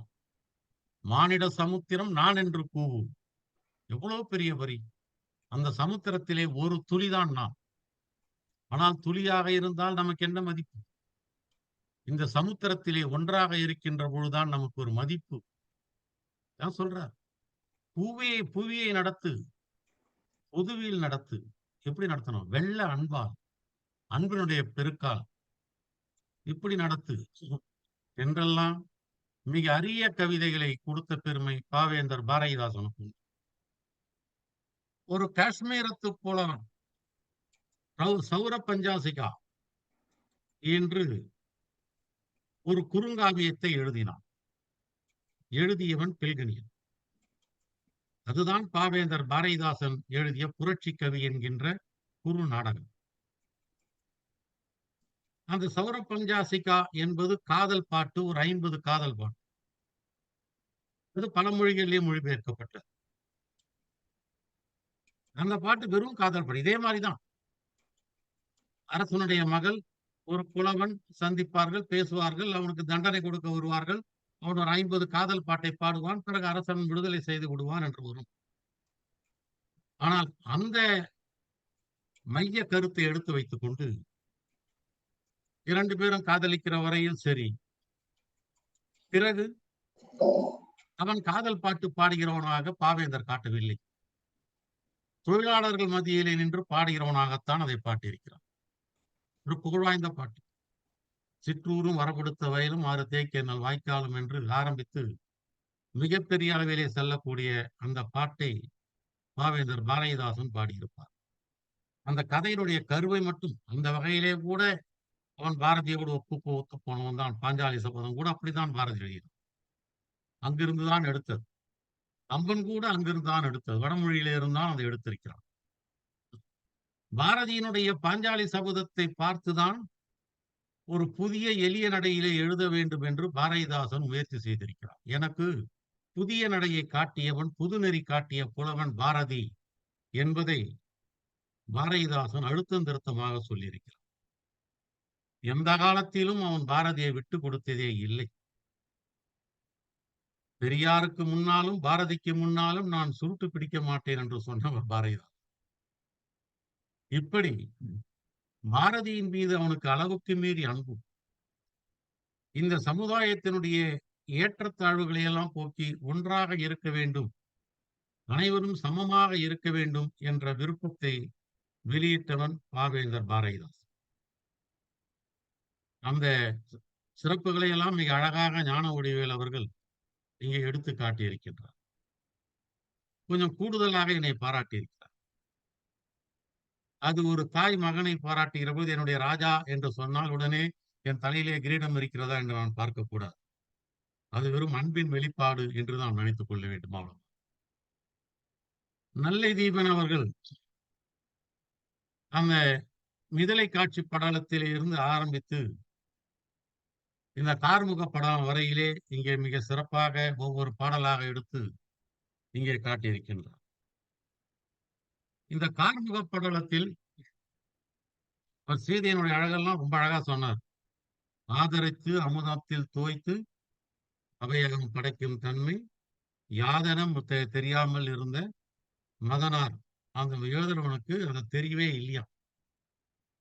ஒரு ஓவியத்தை, அழகான ஓவியத்தை வரைய அவனால் முடியவில்லை. மதனால் எழுத ஒண்ணா சீதைன்னு முடித்திருப்பார். அதேதான் கார்முக படலத்துல ராமனுக்கு சொல்லியிருப்பார் ஒரு இடத்துல. கங்கை ஆறு கீழே பாய்ந்தால் மற்ற ஆறுகள் எப்படியெல்லாம் அதனுடைய மதிப்பை இழந்து போகுமோ, அது மாதிரி சீதை இறங்கி வந்த பிறகு மற்ற பெண்களுடைய அழகெல்லாம் மதிப்பிழந்து போய்விட்டது என்று ஒரு கருத்தையும் சொல்லியிருப்பார். அந்த கார்முக படலத்திலே ஒரு அழகான பாட்டு, சீதையை மணந்து கொள்ள வேண்டும் என்று ஆசைப்பட்டவர்கள் மன்னர்கள் ஜனகன் மீது படையெடுக்கிறார். அதனாலே ஜனகனுடைய படையெல்லாம் தேய்ந்து போகிறது. எவ்வளவு பேரிட போரிடும். ஆனால் எதிரிகளுடைய படைகள் எல்லாம் நிறைந்து கொண்டே வருகின்றன, அதிகமாகிக் கொண்டே இருக்கிறது. ஏன்னா எதிரிகள் அதிகமாகிக் கொண்டே இருக்கிறார். இதற்கு ஒரு உண்மை சொல்லுவான் பாருங்க கம்பன், அடையப்பா. எம்மன்னன் பெருஞ்சேனை ஈதலில் மேற்கொண்ட செம்மன்னன் புகழ்வேட்டு பொருளே போல் தேய்ந்ததா. என்னுடைய மன்னன் ஜனக சதானந்தர் தான் சொல்லுவாருங்க. என்னுடைய மன்னன் ஜனகனுடைய சேனை இருக்கிறதே, அது எப்படி தேய்ந்து போகிறது தெரியுமா? புகழுக்கு ஆசைப்பட்ட ஒருவன் தன்னுடைய பொருளை அடுத்தவர்களுக்கு கொடுக்க கொடுக்க அந்த பொருள் எப்படி தேய்ந்து போகிறதோ அது மாதிரி அவனுடைய சேனை தேய்ந்து போய்விட்டது. என்ன ஹோமபர். சரி, எதிரியினுடைய சேனைகள் அதிகமாகி விட்டதே, அதுக்கு என்ன அர்த்தம்? அவர்களுடைய சேனை எப்படி அதிகமாகிவிட்டது என்று சொன்னால், அவர்களுக்கு சீதையின் மீது இருக்கின்ற ஆசை எப்படி அதிகமாகி போய் கொண்டிருக்கிறதோ அது மாதிரி அவருடைய சேனை அதிகமாகி கொண்டே இருக்கிறது.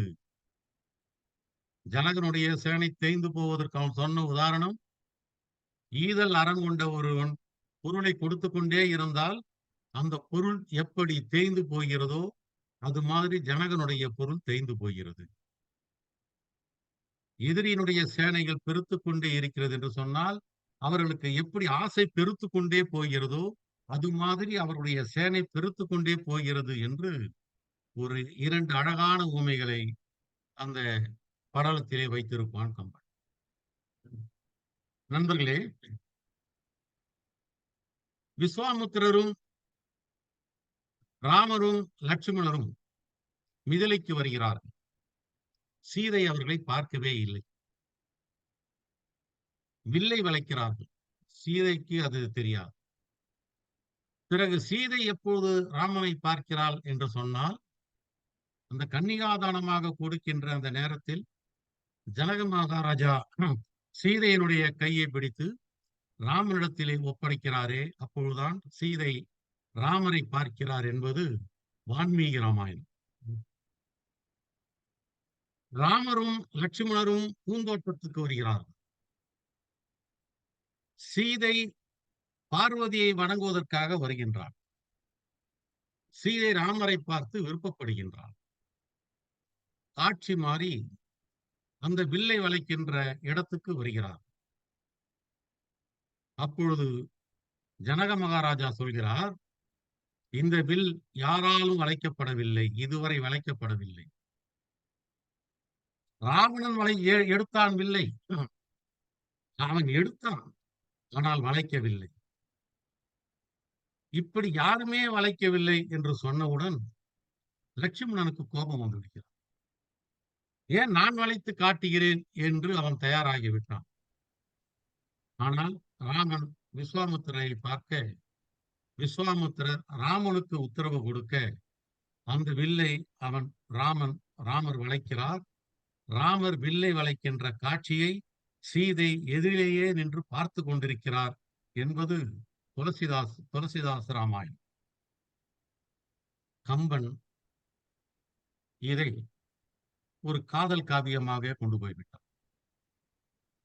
ஆரம்பத்திலே இருந்து அவர் கூட சொன்னார் பாருங்க, எண்ணரும் நலத்தினால் இணையில் நின்றொழி கண்ணோடு கண்ணினை கவ்வி ஒன்றை ஒன்று உண்ணவும் நிலை பெறாது உணர்வும் ஒன்றிட அண்ணலும் நோக்கினால் அவளும் நோக்கினாள். இந்த பாட்டிலே எனக்கு ரொம்ப பிடிச்சமான வார்த்தை எதுன்னு கேட்டீங்கன்னா உண்ணவும் தான். அப்படியே திருக்குறள் இருந்து வாங்கின வார்த்தை.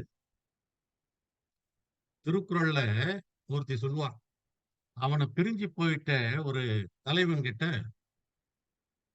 இவ தன்னுடைய நெஞ்ச தூது அனுப்புவான். அப்ப சொல்லுவா, நெஞ்சே இந்த கண்ணையும் சேர்த்து எட்டும் போயிடு, இது என் சும்மா தின்னுட்டே இருக்கு, புடிங்கி தின்னுதுன்னு நம்ம சொல்றோம்ல, நம்ம என்ன சொல்லுவோம், புடிங்கி தின்னுதுன்ற பாருங்க. அது மாதிரி இந்த கண்ணு என்ன தின்னுட்டே இருக்கு, இதையும் சேர்த்து நெட்டும் போயிடுவான். அப்பதான் சொல்லுவான் வள்ளுவன், கண்ணும் கொலசேரி நெஞ்சே இவை என்னை தின்னும் அவர் பாக்கறிந்து. அவரை பார்க்கணும் பார்க்கணும் அப்படின்னு இந்த கண் என்னை தின்று கொண்டே இருக்கிறது என்று கம்பன் சொன்ன அந்த வார்த்தையை கொண்டு வந்து, வள்ளுவன் சொன்ன அந்த வார்த்தையை கொண்டு வந்து கம்பன் இந்த பாட்டுல போடுறாரு பாருங்க. கண்ணோடு கண்ணினை கவ்வி ஒன்றை ஒன்று உண்ணவும் நிலை பெறாது உணர்வும் ஒன்றுக அண்ணலும் நோக்கினால் அவளும் நோக்கினாள். அவர் சொன்ன பாட்டு, இந்த பாட்டு எடுத்தது கண்டார் இற்றது கேட்டார்ன்ற பாட்டு இருக்கு பாருங்க. தடுத்து தடுத்து இமையாமல் இருந்தவர். இந்த கண்ணை இமைக்காம இருந்தாங்களாம். உண்மையிலேங்க 2 நிமிஷம் கண்ணை இமைக்காம இருக்க முடியலைங்க. உண்மையிலே இப்ப நான் கண் பரிசோதனைக்கு போன பிறகு கண்ணை இமைக்காதீங்க இமைக்காதீங்கன்னு சொல்றாங்களே தவிர நமக்கு அதை இமைத்து கொண்டேதான் இருக்கு கண்ணு. நம்மள அறியாம அன்னிச்சையாவே அது இமைத்து கொண்டே இருக்கிறது.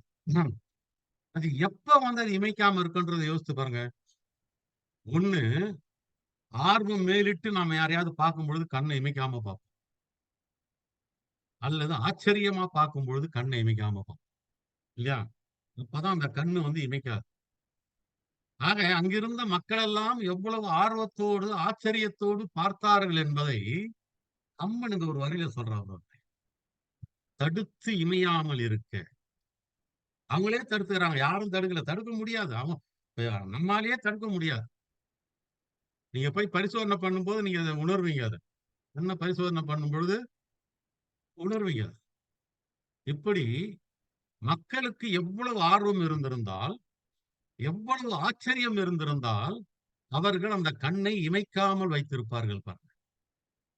இந்த ஒரு வரியில மக்களுடைய ஆச்சரியத்தையும் ஆர்வத்தையும் கம்பன் வைத்திருக்கிறான் என்றுதான் நான் கருதுகிறேன். இதே மாதிரி ஒரு பாடலை தாடகை வதை படத்துல கம்பன் வச்சிருப்பான். இதேதான். தாளில் மடுத்ததும் இதுல சொல்லுவாங்க, தாளில் மடுத்ததும் நான் துதி வைத்ததும் நோக்கார்.